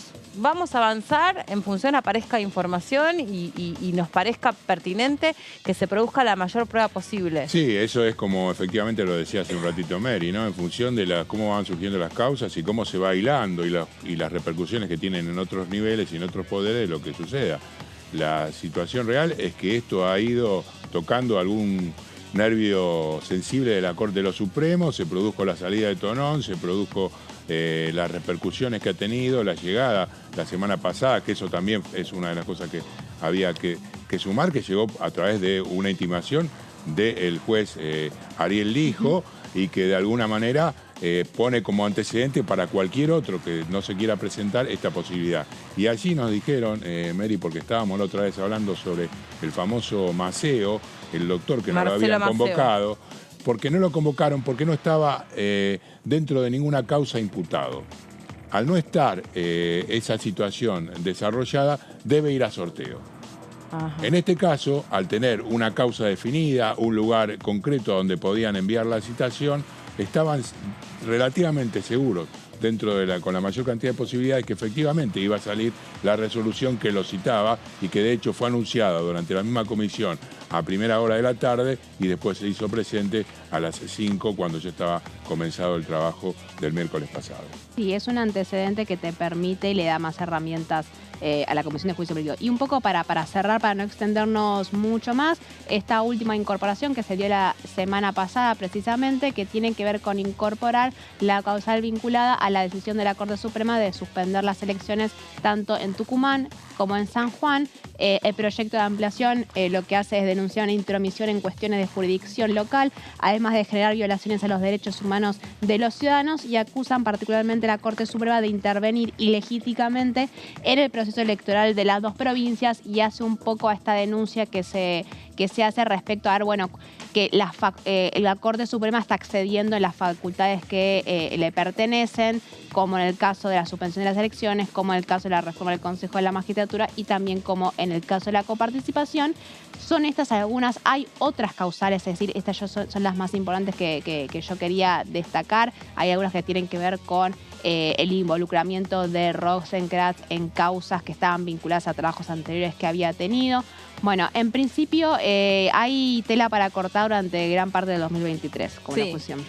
También en su momento se va a objetar, si es que efectivamente se avanza con el tema de Robles y de D'Alessandro, es cómo se obtiene esos chats, cuál es la manera mediante la cual se puede conocer que hubo conversaciones privadas y que hubo encuentros. Eso va a ser cuestionado porque ahí también hubo toda una mirada puesta sobre, bueno, todo bien que avancen con esto y es cierto que es reprochable esa reunión. Lo que pasa es que no puede hacerse, digamos, pasando por alto que en tal caso hubo, digamos, no hubo una filtración, sino que hubo un espionaje sobre el teléfono de un funcionario. Hubo un peritaje sobre el teléfono de ese funcionario y los peritos, por lo menos los que actuaron de oficio, explicaron la maniobra mediante la cual se pudo acceder. ¿Cómo se hackeó el teléfono? Claro, cómo fue la operatoria para hackear el teléfono. Lo que se dijo ahí es que hubo un llamado a la línea telefónica a donde, digamos, se hicieron pasar por el propio Robles, por el propio D'Alessandro, diciendo que el teléfono había sido robado y, digamos, como que se duplicó el chip en otro teléfono remoto. Entonces también ahí D'Alessandro dice, bueno, yo en otro teléfono remoto. Entonces también ahí D'Alessandro dice, bueno, yo, digamos, no estoy seguro que esa conversación existió tal cual, sin que esto pudo haber sido adulterado o editado por quien hackeó mi teléfono. Esto va a estar también todo volcado, porque tampoco nadie fue y dijo, los otros integrantes de la conversación tampoco fueron a la justicia y dijeron, miren, acá está, tienen a disposición nuestros teléfonos también para cotejar cómo se dieron las conversaciones. Pero bueno, porque forma parte de la vida privada de las personas y ahí también no podés, no es irrestricta esa investigación, tiene sus límites. Y lo vimos muy claramente cuando comparecen hace varios meses los dos Ramos, ¿no? Ramos Padilla y el juez Ramos, que toman decisiones totalmente distintas en materia de si hay que seguir investigando, precisamente por el origen ilegal de esos chats, y es una discusión válida a tener en cuenta. ¿Qué precedente querés sentar? Se vio también durante la reapertura del caso del memorándum con Irán, ¿no? A ver, si querés, para una causa judicial, habilitar que el espionaje ilegal pueda servir como insumo para una causa judicial, con las consecuencias que puede tener para la democracia. Lo que te dicen el Frente de Todos específicamente es, esto no es un juicio, esto es un proceso político que se realiza en el Congreso de la Nación. Sí, que también se llama juicio. Que también se llama, pero es un juicio político. Pero bueno, es válido plantearse a ver qué consecuencias puede tener la utilización del espionaje ilegal o el hackeo en este caso, porque no se provoca ese espionaje ilegal como insumo para una causa. Pero todo lo que estás habilitando, si das por válida esa prueba, sin dudas. Bueno, Fabi, seguimos con vos. ¿Con qué tema? Seguimos con un tema, si querés, un poquito más amable. Bueno. De alguna manera, aunque va a tener sus ripideces, porque todo lo que tiene que ver con inversión del Estado siempre genera el debate, el hecho de decir para qué habilitamos nuevos derechos si ya existen otros. Y en este caso se trata de una presentación que hizo, entre otras, Miriam Bregman, Carolina Gaelar, el viernes pasado, de una creación de un Instituto Nacional de Artes Visuales. Conocemos distintos estamentos del Estado que dedican a través de subsidios, de préstamos inclusive. Está hoy en el tapete el lugar del Instituto Nacional de Cine y Artes Audiovisuales a partir de la falta de cobro a las plataformas de un 10% que podría permitir de alguna manera subsanar la falta de dinero para los productores, pequeños emprendimientos. Así que es un tema que seguramente traerá por ese lado cola. Bueno, este INAV incluye las artes visuales en sus diversas manifestaciones, se constituyen como objeto de promoción, estímulo y apoyo por parte del Estado, lo que efectivamente venimos hablando en cuanto a las distintas ramas que puede tener, porque hay, digamos, de alguna manera, alguna institución, tenés la Academia Nacional de Arte, tenés otros estamentos que instituyen premios e instituyen de alguna manera algún tipo de subsidio. Pero esto incluye a los trabajadores, incluye un registro de trabajadores de artes visuales, la posibilidad de congeniar a través de ellos y configurar un organismo que debata leyes y sancione argumentos para llevar adelante beneficios para este sector. Sí, hablábamos con la diputada Bregman cuando justo lanzó este proyecto y le preguntábamos, bueno, ¿qué comprenden las artes visuales? Bueno, comprende, acá está esta placa. Considera artes visuales, no estaba arreglado, considera artes visuales al conjunto de prácticas, proyectos, acciones, procedimientos y producciones vinculadas a las artes visuales, generadores de conocimiento, experiencias sensibles y patrimonio, así como también a un sistema de interrelaciones situadas entre las comunidades y sus territorios. Es, a su vez, el campo de producción de capital simbólico, económico y material que producen los trabajadores del arte, es decir, todo lo que en lo cual están involucrados. Y esto tiene un costado también interesante desde el punto de vista territorial, porque puede dar herramientas para que aquellos que se desarrollan en este tipo de actividades puedan permanecer en sus lugares de origen, sin tener que recurrir siempre a algún tipo de mecenazgo. Conocemos leyes, por ejemplo, en la Ciudad de Buenos Aires, que existen al respecto, que siempre son medias vidriosas, ¿no? Los mecenazgos, de alguna manera, muchas veces sirven para no evadir, pero poner las ganancias en otro lugar, eliminar algún tipo de impuestos.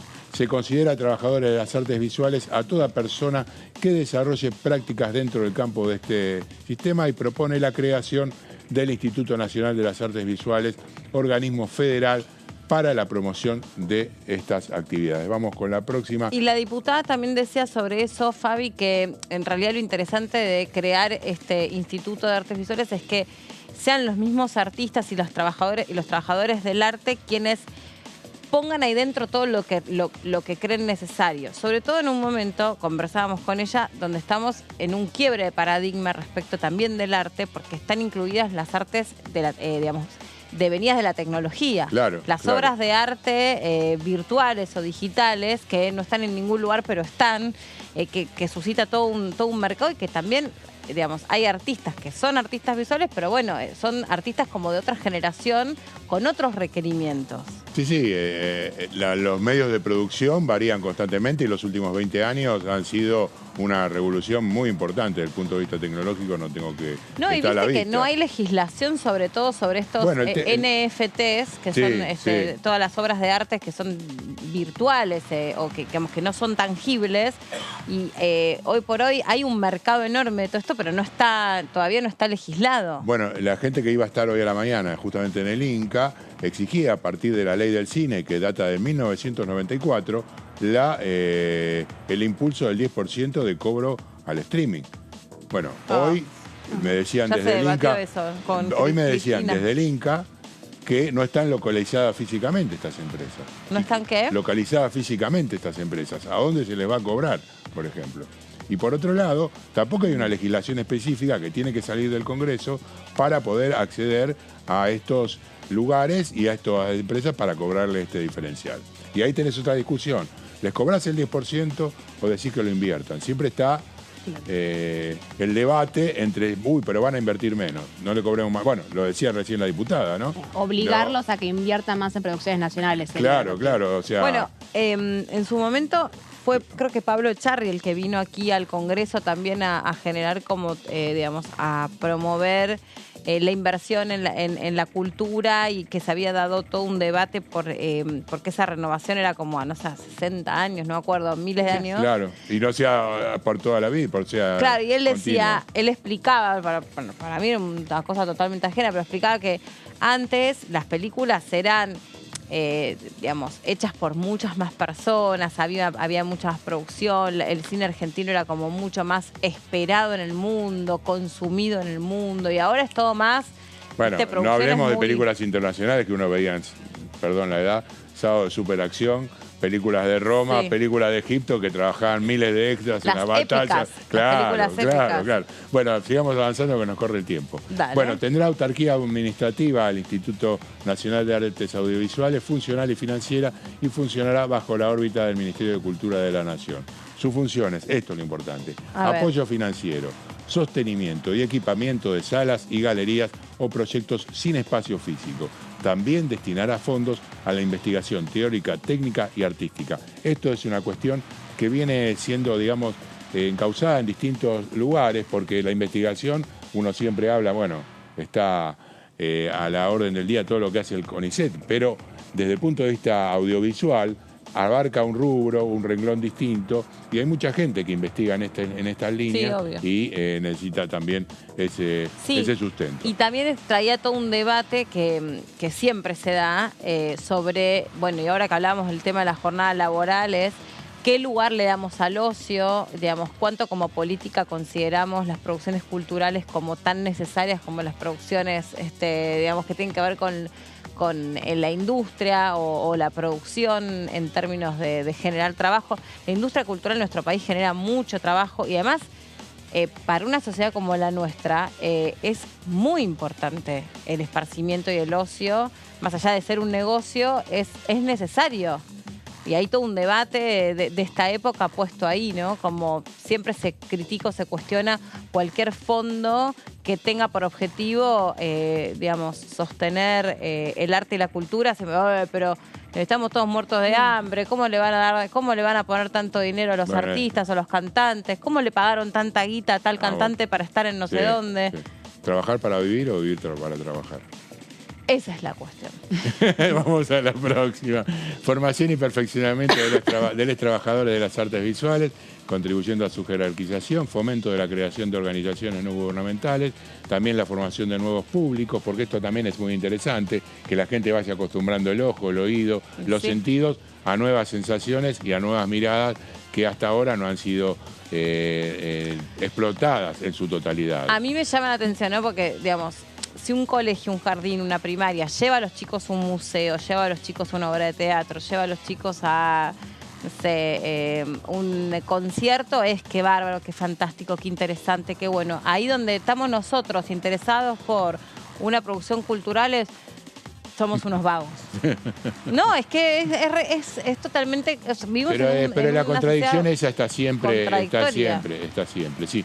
A mí me va bien, pero al resto de la sociedad le va mal. Sí, o cuando dicen esto también a mí me molesta, como, ay, bueno, la avenida Corrientes no parece la avenida de un país que está en crisis. Y ¿sabes qué? Yo también te cuestiono un discurso como ese. Y por ahí sí, por ahí justamente, pues estamos llenos de agobios y de tensiones que justamente buscamos drenar nuestras angustias ahí, en un espectáculo, en un recital, en un museo, o sea... Es un minuto de tranquilidad y de disfrute. Y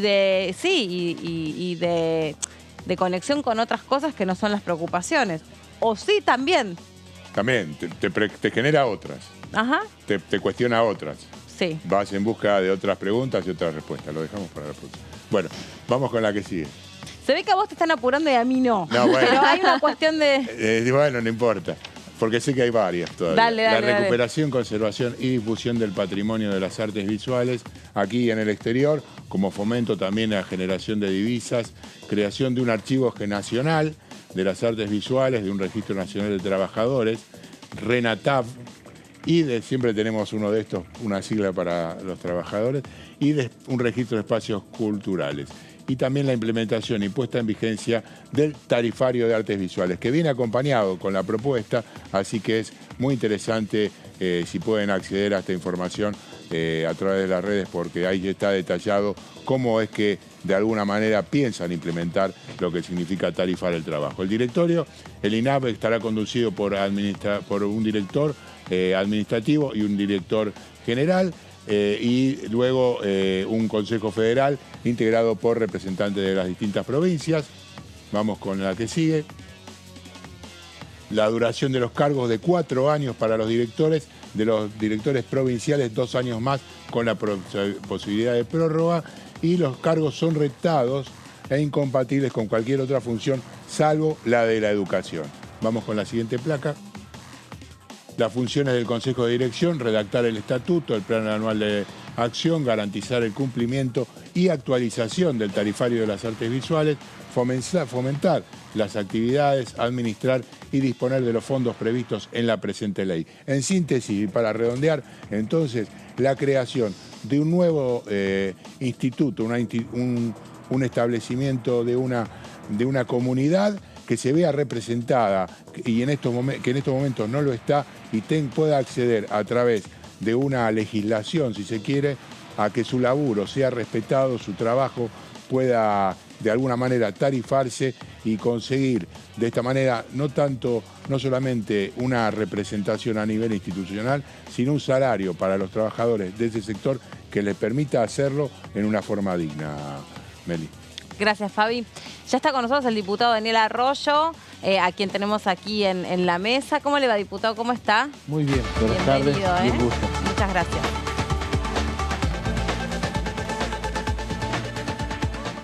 Bueno, era con flor de bienvenida. ¿Qué tal, ¿Cómo anda? ¿Va a ir el 25 de mayo a la plaza? Voy a ir, sí. ¿Por qué va a ir?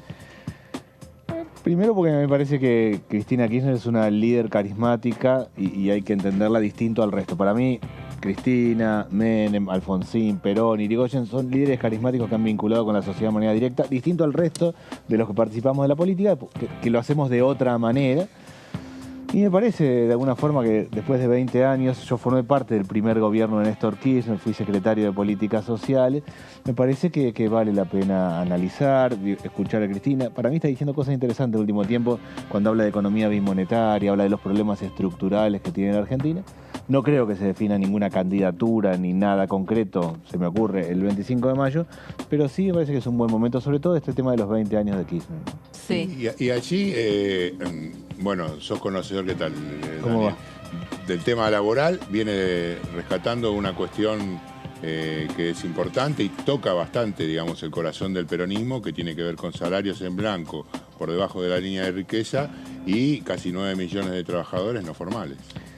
Sí, nosotros tenemos 3 problemas hoy en el mundo laboral. Uno es trabajadores formales pobres, que quien tiene trabajo formal, con obra social, con jubilación, con vacaciones pagas, eso la OIT llama trabajo decente, aún así es pobre, porque para no ser pobre una familia necesita 203.000 pesos en Argentina.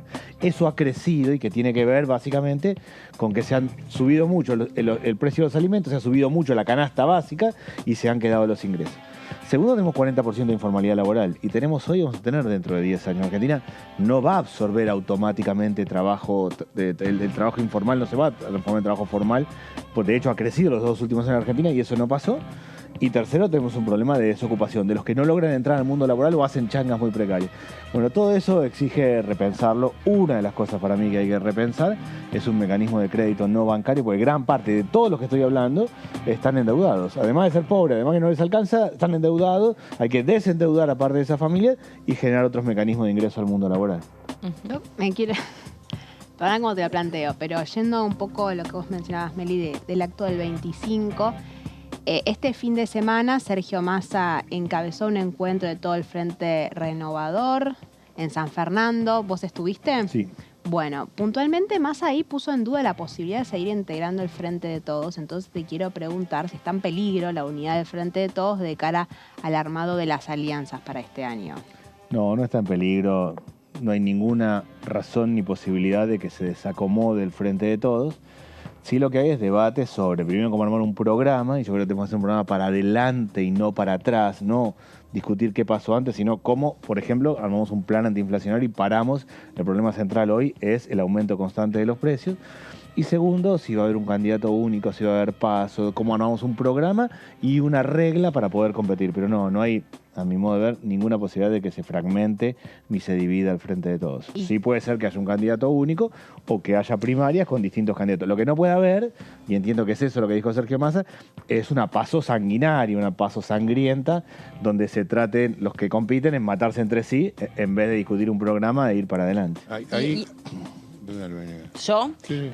Y ahí, digamos, vos que mencionás que formás parte, me encanta porque arrancamos de usted y terminamos vos, Daniel, Che, y bueno, Yo no tengo problema. No tengo... Bueno, dicho esto, formás parte de esta alianza, esta coalición de gobierno desde hace unos 20 años, porque fuiste ministro de Néstor. Y en ese sentido, vos conocés bien a cada uno. ¿Crees que Cristina bendeciría la candidatura de Sergio Massa o está más cerca de inclinarse por otro candidato? Porque Sergio está como ahí esperando que eso suceda, o por lo menos da esa sensación.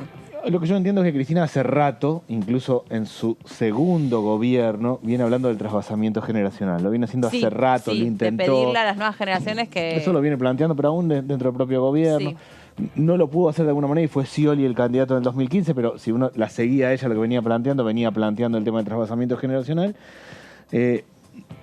Tengo la impresión, pero solo olfato, impresión, es que no va a definir un candidato, este es el candidato. Que todos vamos a interpretar, que depende de los candidatos, hay quienes están más cercanos a ella o no, pero no la veo diciendo, este es el candidato, levanto la mano, voy por acá. Lo que pasa es que algunos lo seguimos viendo como si fuesen unos pibes, pero ya no, tampoco son tan unas nuevas generaciones. Axel Kicillof no es tan pibe. Es más grande que No, pero pibes son los de 20, claro. Eventualmente los de 30, el resto no, y de hecho... Entre otras cosas, digo, si uno lo ve a Boric, por ejemplo, que es el presidente. Tiene 37 años. Creo que empezó con 35 años el gobierno, debe tener 35, 36, 37. Bueno, eso marca. No. Primero, el trasvasamiento generacional, entiendo que Cristina lo imagina en términos de los que forman parte de la generación diezmada, que es lo que ella dice, y los siguientes. Los siguientes son los que no han tenido que ver en el debate sobre la dictadura militar, sobre todo la discusión y el esfuerzo que hubo para recuperar la democracia. No me la imagino, pero no lo sé, definiendo un candidato y sí promoviendo que haya diversidad y sí metiéndose mucho en el programa de gobierno. ¿Sí? ¿Cuál es el programa? Y ahí yo sería claro, si nosotros no le ofrecemos... O sea, con la lapicera sí. Con la lapicera sí y con un punto de qué vamos a hacer. Y el qué vamos a hacer para mí tiene un punto clave, es necesitamos encarar un plan antiinflacionario. El gobierno tiene que ofrecerle a la sociedad una idea de cómo va a reducir el problema de la inflación. Si no, la sociedad no va a entender que vamos para adelante. Si estamos discutiendo para atrás qué pasó antes, no tiene ningún sentido. Por eso es una sociedad que está caminando para adelante. Y ahí yo te plantearía, lo que cae de lógico, ese plan antiinflacionario, ¿por qué no se aplica ahora? Bueno, habría que haberlo aplicado. Yo acá, la pandemia, el gobierno de Alberto Fernández, está clarísimo, pandemia y sí. pospandemia. La pandemia fue realmente muy compleja. Yo fui el ministro de pandemia. Tengo claro que nunca imaginé una situación así y que fue algo totalmente distinto. Se cambiaron todas las reglas, se hizo todo lo que se podía hacer. Yo creo que razonablemente bien. En la pospandemia hubo una idea del gobierno que era que crecía la economía y esto se iba a acomodar. La economía creció pero no se acomodó. Al revés, se desacomodó más. Aumentó la desigualdad, aumentó la concentración económica, bajó la desocupación y subió la pobreza, cosa que no nos debería pasar. Esto tiene varios aspectos a tomar en cuenta. Uno, que hay mucha concentración económica, pero otro, que necesitamos un plan que tome la cuestión fiscal, cómo gasta el Estado y de qué manera. La cuestión monetaria, se ha emitido mucho más producto de la pandemia. La intermediación, porque finalmente yo vengo de una reunión recién con los que serían como los que llamamos nosotros mercados de cercanía, los chiquitos. Reciben en la leche, el tambero saca el litro de leche a 90 pesos y termina en 300 en la góndola. Hay que encarar un proceso ahí. Un sistema de crédito no bancario para desendeudar y tomar un conjunto de alimentos y decir, esto tiene que estar regulado. No es lo mismo leche, carne, fruta y verdura que cualquier otra cosa. Eso tiene que tener una regulación. Bueno, todo eso junto para mí es un plan antiinflacionario. Es lo primero, en mi opinión, que tenemos que ofrecerle a la sociedad para que nos escuche. A ver, sobre los comercios de cercanía concretamente, porque ahora se renovaron los precios justos hasta julio, creo, con un aumento de hasta el 5% en algunos productos, otros van creo del 3.4, 3.5, no me acuerdo. Pero el tema de los comercios de cercanía es donde más cayó el consumo y ahí los tipos lo que te dicen es supermercados chinos, almacenes. Acá compra mucha gente, aún cuando los precios no son buenos, pero a nosotros no nos conviene estar suscriptos a un plan de precios justos porque perdemos nosotros. ¿Qué haces? ¿Cómo los incluís? No, más complicado aún. En realidad, muchos de ellos reciben del mayorista precios por arriba del precio justo. O sea, no tienen forma de llegar al precio justo porque su costo es mayor. No, acá hay que tomar toda la cadena y establecer criterios con toda la cadena, en mi opinión. Toda la cadena va desde la concentración económica hasta todo el proceso desde el productor en adelante. Ha bajado el consumo, objetivamente ha bajado el consumo en volumen. Yo no lo veo en plata porque es difícil entender en plata porque todo va aumentando en plata, sino en volumen. Tengo la impresión de que ha pasado dos cosas con los comercios de cercanía. Bajó un poco el volumen porque se trasladó a los súper y otro poco porque la gente no tiene plata y no le alcanza. Obvio. En esencia, que ese es el punto clave. Recién ahora están más bien bancarizados o con código QR, pero no tienen esta cosa, pero se manejan mucho con el fiado. Por lo menos en mi barrio sigue, un poco es eso. se sigue bancando el fiado. Mercado Pago avanzó mucho y eso explica que cuando alguien quiere llegar abajo, Mercado Pago logró hacerlo, o sea que el Estado tiene que poder hacerlo. Si Mercado Pago llegó a que al artesano que está vendiendo lo que hizo en su casa tenga Mercado Pago, quiere decir que nos podemos todos formalizar rápidamente. Yo creo que hay que hacer un plan que tome todo el conjunto. Pero sobre todo, fijar precio de referencia. Hay 1.900 productos que son la canasta básica. Pero ¿qué haces con el comercio que está lejos del mercado central? No tienes forma de competir. Bueno, yo presento un proyecto de ley para hacer 400 mercados centrales. Porque si tenemos 400 mercados centrales, todos van a estar relativamente cerca, van a tener un radio de acción. Esos 400 mercados centrales, el productor vende de manera directa y baja el precio. Mi proyecto de ley lo que marca es, y es muy fácil de hacer, 400 mercados centrales, el concepto de mercado central es que no hay intermediación. El productor va y vende de manera directa. Crédito para que el productor tenga volumen y coloque cantidad en el mercado. Eso baja el precio y opera como referencia. Si nosotros vivimos cerca de un mercado central que tiene determinado precio, el almacén y el supermercado va a tener que acomodarse y además sabemos dónde estamos parados y a qué precio vamos a comprar. Es algo bastante sencillo de implementar. Hay que hacerlo, claramente. Nosotros tenemos que hacer cambios fuertes, estructurales, en lo que hace al proceso de la alimentación de los argentinos. No es lo mismo comer que no comer. Hay cosas que el Estado tiene que meterse y cosas que el Estado no tiene que meterse.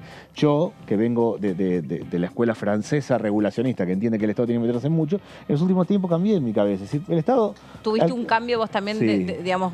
Yo creo que hay que hacer un equilibrio entre el Estado y el mercado. La sociedad está cansada del Estado, está agotada del Estado. Siente que tiene mucha atención. ¿Cuántos hay dentro del Frente de Todos que piensen como vos? No lo sé, sí sé que hay mucha de la sociedad. Sí, y con este tema de los mercados, sí, que dice los intendentes todos lo quieren. Pero es que es una cosa, uno tiene que tener referencia. El Estado tiene que operar como referencia. Tiene que lograr que todos los chicos vayan a la escuela secundaria, no con el sistema voucher, sino de verdad. Tiene que lograr que haya atención de la salud y tiene que lograr que haya alimentación y referencia de precio. Después no tiene que meterse. Si yo produzco, si yo hago vasos, el Estado no tiene que meterse conmigo. Compito contra todos ustedes que hacen vasos. Alguno irá mejor, otro peor. Tendremos más calidad o menos calidad. El Estado no tiene que meterse en eso porque es un tema de privados de competencia. Ahora, no es lo mismo comer carne, leche, fruta, verdura que producir un bien como el caso de los vasos. Lo que pasa es que el tema de los alimentos es muy complejo en este país porque está monopolizado. Sí, bueno, pero nosotros entonces, ya por el tema de los, ¿cómo llamaban? Los octógonos, los sellos, no sé cómo se pelearon, se agarraron de las mechas. Eso demostró que cuando la política genera acuerdos se puede hacer. Es evidente que eso hay un montón que no lo querían porque terminan su producto con 2, 3, 4 octógonos. Sin embargo, se puede hacer. Cuando hay consenso, se puede hacer. Bueno, un consenso básico es, hay 1.900 productos, que es, nosotros en términos generales compramos 1.900 productos como básico. Hay 1.900 productos que tienen que tener un sistema de regulación distinta al resto. ¿Con eso solo se resuelve el problema de la inflación? No, hay que tomar toda la cuestión macroeconómica. Pero eso, en mi opinión, hay que hacerlo. Daniel, hablaste al principio de esta conversación de que hay que evitar pasos sanguinarias. Justo este fin de semana Juan Grabois tuvo declaraciones muy fuertes contra Mariana Marín. Imagino que te referís un poco en ese sentido, pero preguntarte, bueno, ¿cuál es el esquema electoral ideal que vos intentas? ¿Vos crees que tendría que haber un candidato único o con una PASO civilizada? ¿Es posible? La pregunta es si es posible una PASO civilizada en este contexto. Y en el caso de que sea candidato único, bueno, vos, ¿qué nombres te parecen que pueden generar mayor competitividad del Frente de Todos? A mí me parece que es factible un candidato único si efectivamente representa el conjunto de las miradas que tiene el Frente de Todos, que tiene miradas distintas. Miradas distintas sobre el acuerdo con el Fondo Monetario, miradas distintas sobre el tema de cómo achicar el proceso de inflación y qué es lo que genera la inflación. Sobre el rol del Estado también. Sobre el rol del Estado y el mercado, todo. Si hay alguien que sintetice, que para mí tiene que ser algo moderado, lo único que puede sintetizar esa diversidad, deberá ser un candidato único. Si no, me parece que están bien las PASO. O sea, hay distintas miradas y la sociedad va a decir voy por acá o voy por allá. Lo que sí hay que actuar civilizadamente, y yo entiendo que se va a actuar civilizadamente. No puede, si hay 3 candidatos, matar al propio en vez de estar discutiendo un esquema y un programa. Y además hacer un programa. Yo participé bastante de lo que pasó con el Frente Amplio Uruguayo. Soy muy fanático del Frente Amplio Uruguayo. Cuando hacían el programa discutían a morir. Yo he participado de cuando discutían el programa y era realmente una discusión en serio. Se ponían de acuerdo con un programa y después había un candidato más moderado con Tabaré, un candidato más progresista con Mujica. A veces la gente votaba más moderado, a veces quería hacer cambios más grandes. Hay momentos que le va bien, hay momentos que no le va bien al Frente Amplio, pero tiene un modelo, un esquema y una metodología. Bueno, yo iría por ahí en el Frente de Todos. Ahora, lo que vos decís con respecto al programa, algunos objetaban eso, que era volver, digamos, de alguna manera al 2015, en el cual la consigna fue el candidato fue el proyecto. No, yo creo que los candidatos son... La sociedad termina votando personas, pero tiene que tener un contenido detrás. Termina votando personas, pero tiene que tener un contenido Y en detrás. este país más todavía. Nosotros somos muy personalistas. Mira, yo te puedo decir lo que me pasa a mí.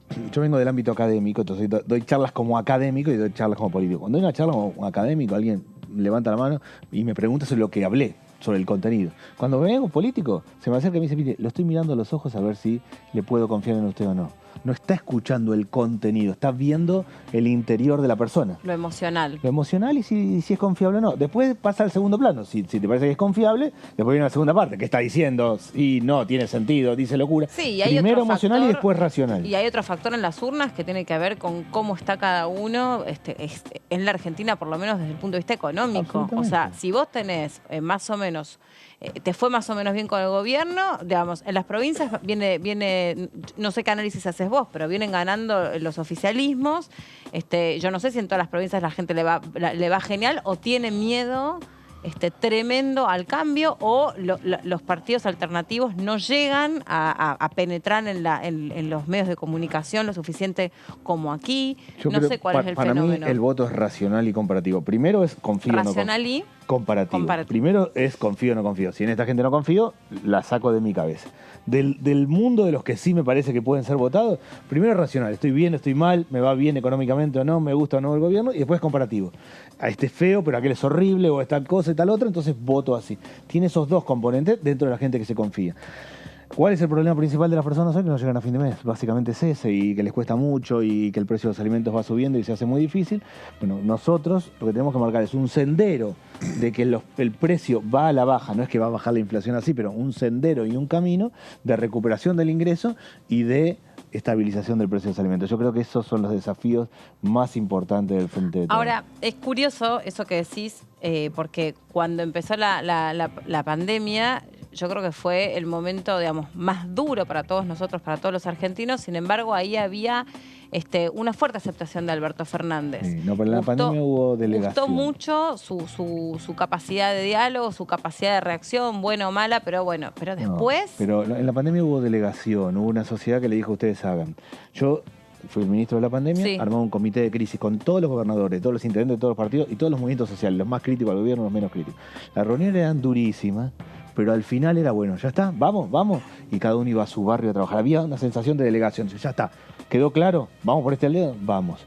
Parece que eso que construyó la pandemia, que hizo que las familias al comienzo se quedaran en los hogares, que cada uno entendiera que tenía que tener un rol, que cada uno se fue acomodando como fuera, los artistas, los periodistas, los que producen, todo. Bueno, todo eso después se fue perdiendo. Pero hubo una delegación en términos de, bueno, acá hay uno que nos tienen que organizar y conducir, estamos frente a la neblina. En pandemia, yo la sensación que tenía era que estaba gestionando en el medio de la neblina.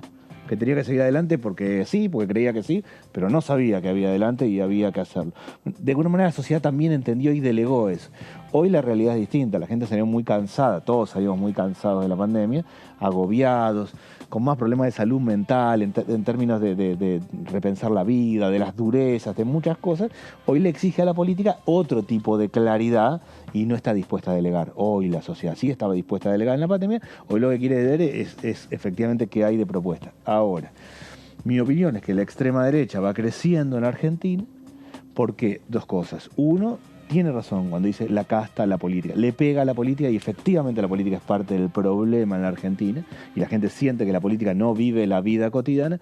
Y dos, parece que hace propuestas. Cuando dice sistema voucher, cuando dice dolarización, todas cosas absurdas. Se pueden vender bebés, se pueden vender órganos, pero pareciera hacer propuestas. Entonces el resto... No podemos estar discutiendo generalidades o qué pasó antes. Tenemos también que hacer propuestas, equilibradas, razonables, pero propuestas. Tiene que ser una campaña de propuestas. Si no, pareciera que el extremo es el único que hace propuestas. ¿Qué opinas en ese contexto de algunos sondeos que posicionan al Frente de Todos por fuera de un posible balotaje? ¿Crees que es una posibilidad de un Frente de Todos quedando en un tercer puesto frente a este contexto que vos mencionás? Yo creo que es una elección de tercios, pero creo que le estamos preguntando las encuestas a las personas sobre algo que no lo tienen en la cabeza. Es decir, es como preguntarme a mí qué voy a comer en Navidad. Más o menos tengo una idea, pero la verdad lo voy a saber 10 días antes. Sí. Es decir, la gente en Argentina tiene posición política. Alguien le pregunta a quién va a votar y más o menos dice, pero no lo tiene en la cabeza instalado, le parece. Un mes antes se va a poner. O sea, creo que hoy este proceso, que yo creo que hay una elección de tercios hasta acá, no sé si llega así hasta agosto o hasta octubre en las elecciones, porque es una sociedad que más o menos va olfateando, pero no se puso a pensar en serio que va a votar. No sé si la extrema derecha, cuando la sociedad se ponga a pensar en serio, va a crecer o no. Eso no lo tengo claro.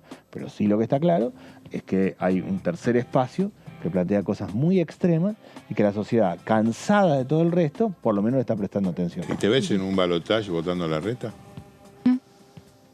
Yo tengo varias cosas claras. La primera, que jamás votaría a la extrema derecha. Jamás. Eso lo tengo claro porque creo realmente que es muy negativo y es un retroceso muy grande. Después intentaré que en el balotaje haya opciones que me representen más. Pero nunca jamás votaría a la extrema derecha. Pero no por una cuestión, porque creo realmente que es un retroceso muy grande. No es, mi opinión es que hay que ir para allá. Eso va para el otro lado. Puede ser interesante la forma de decirlo, llamativo, pero va para el otro lado donde quiere. ¿Y hay diferencias sustanciales entre lo que dice hoy Horacio, digamos, un sector Patricia Bullrich, Horacio Rodríguez Larreta? Yo creo que sí en estos términos. Mi mirada es que estoy alejadísimo de las miradas y las opiniones de Patricia Bullrich, alejadísimo de sus miradas, de sus propuestas, pero para mí hasta Patricia Bullrich estamos dentro de la caja democrática. Son miradas distintas, posiciones, miradas más extremas, menos extremas, de más mercado, de menos mercado. Yo creo que fuera de eso ya estamos fuera de la caja democrática y son cosas que no pueden pasarse. Nosotros tenemos una regla que es la democracia y una regla de funcionamiento institucional. Dentro de esa regla yo creo que hay que tener un equilibrio entre Estado y mercado y otros que creen más en el mercado. Si ganan los que creen más en el mercado, me la aguantaré y haré mi aporte donde puedo. Una cosa es, hasta ahí está la democracia. Fuera de eso ya me parece que es más peligroso. Viste que lo mío es traer situaciones de la vida cotidiana. Ya hemos hablado del auto, hemos hablado de muchas cosas. Este fin de semana recuperé 2 sensaciones. Una, que estaba en una reunión con amigas y obviamente el tema político se instala cada vez más. ¿Qué sabes? ¿Cómo? ¿Qué sabes? ¿Qué sabes que va a pasar? Sí, pero además muchas de estas personas referían que muchos jóvenes de la familia empezaban a decir que votarían a Milei. Muchos. Y lo otro que me llamó la atención, como nunca antes, 2 pibes que se suben al subte el fin de semana pasado, viernes de mitad de mes. ¿Y qué vas a hacer hoy? Pibes que venían de trabajar, no pibes de la universidad, que venían de trabajar, pibes muy jóvenes, ¿qué vas a hacer hoy? No, yo no tengo un mango. Y vos no, yo también, yo me quedo porque no tengo un mango. Y empecé a escuchar esto muy instalado, el no tengo un mango. Pibes que trabajan y que relegan de tomarse una cerveza con amigos. No de un viaje, no que vas a hacer para el fin de semana largo, sino que iba a ser ese viernes a la noche porque no tenían un mango. Entonces yo ¿cómo se combina esto con Milei? Bueno, ¿viste? Es que se combina claramente, en el sentido que hay un montón de gente que no tiene horizonte, que no tiene futuro, que siente que no va, y viene alguien que parece generar propuestas que son alocadas, pero uno dice, bueno, por lo menos probamos por acá y no sigamos con lo mismo. Ahora, sí, efectivamente, el problema son los costos fijos altos. Son personas que están trabajando. ¿Por qué no llegan a fin de mes? Porque tiene tanto que pagar de una cosa, de otra, que se le complica tanto. Yo siempre entendí que la base de nuestro éxito es que moverse no tiene que ser caro en Argentina. Argentina es un país a 6.000 kilómetros de distancia. La gente viene del conurbano hacia Buenos Aires permanentemente o va del Gran Rosario a Rosario. La gente se mueve mucho más que en otros países. Los países europeos son chiquititos, no se mueve mucho la gente. Acá se mueve mucho. Con lo cual, moverse no tiene que ser. Si moverse y comer es caro en Argentina, estamos complicados. Sí. Porque eso hace al costo fijo permanente. Si además alguien vive en un departamento y tiene expensas o lo que fuera, se le va y se alquila, ni hablar. Pero moverse, esas cosas tienen que estar como cubiertas. En la Argentina, por eso hay que discutir qué rol tiene el Estado, qué sí el Estado tiene que hacer. ¿Y qué oportunidades le puede dar a estos pibes, estas pibas? Bueno, pero ahí sí va un punto para mí con la libertad. Hoy la libertad se asocia, que el Estado no te hinche, no se te meta, no pagar impuestos y que te dejen hacer lo que querés. Para mí la libertad está vinculada a las oportunidades. Bien. Solo tiene libertad quien tiene oportunidad y solo tiene oportunidad quien estudia. El pibe que está perdido en la esquina, afuera de todo, sin secundaria completa, no tiene libertad, porque no tiene oportunidad, no tiene ninguna libertad, porque no tiene opciones, no tiene camino. Entonces, tenemos que lograr recuperar para mí también este debate sobre libertad que se está dando u otros debates. Es decir, el Frente de Todos, en mi opinión, tiene que poder construir ideas nuevas, repensarse a sí mismo y construir conceptos, no solo para atrás. La sociedad no va a votar para atrás, va a votar para adelante. Gracias por haber venido. Gracias a ustedes también, muchachos, por haber venido y por haber formado parte de esta edición del lunes. Recapitulando recapitulamos casi todo lo que pasó. Esta semana no hay comisiones. Hay solamente el miércoles Ajá. que va a haber un tratamiento, se va a empezar a discutir la posibilidad de una ley de reparación para personas trans. No es un proyecto, sino que se van a convocar a diferentes especialistas para plantear el tema. Sí, la semana que viene nuevamente volveremos a la rutina de la Comisión de Juicio Político, que lo tratará María el lunes que viene. Después lo charlamos. Sí. Bueno, y sé que te quedaron por ahí unas placas más de... Me quedaron unas placas, contando. me quedo acá, continuamos ¿En acá serio? en Diputados TV. Sí, es el espeto corrido de las placas. Bueno, gracias por haber estado ahí del otro lado y nos reencontramos mañana en la segunda edición de DTV a las 2 de la tarde. Tengo que pensar, porque tanto trabajo que tengo que pensar a qué hora estoy, a las 2 de la tarde. Chau.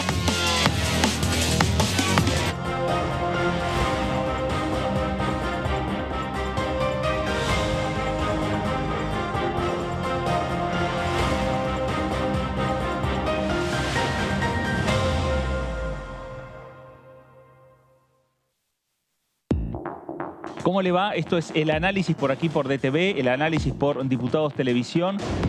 El proyecto ha ingresado hace aproximadamente 8 o 9 días y básicamente lo que tiende a hacer es proteger en el ámbito del transporte público, abarcando diferentes tipos, proteger el caso del homicidio, la vida, proteger la integridad física o la salud, como puede ser el supuesto de lesiones. Están apareciendo temas que quizá nos permiten también explicarnos otras conductas y otros modos de este accionar corporativo de los que forman parte de la cúspide del sistema judicial argentino. DTV, el análisis, de lunes a viernes. Continúa abierto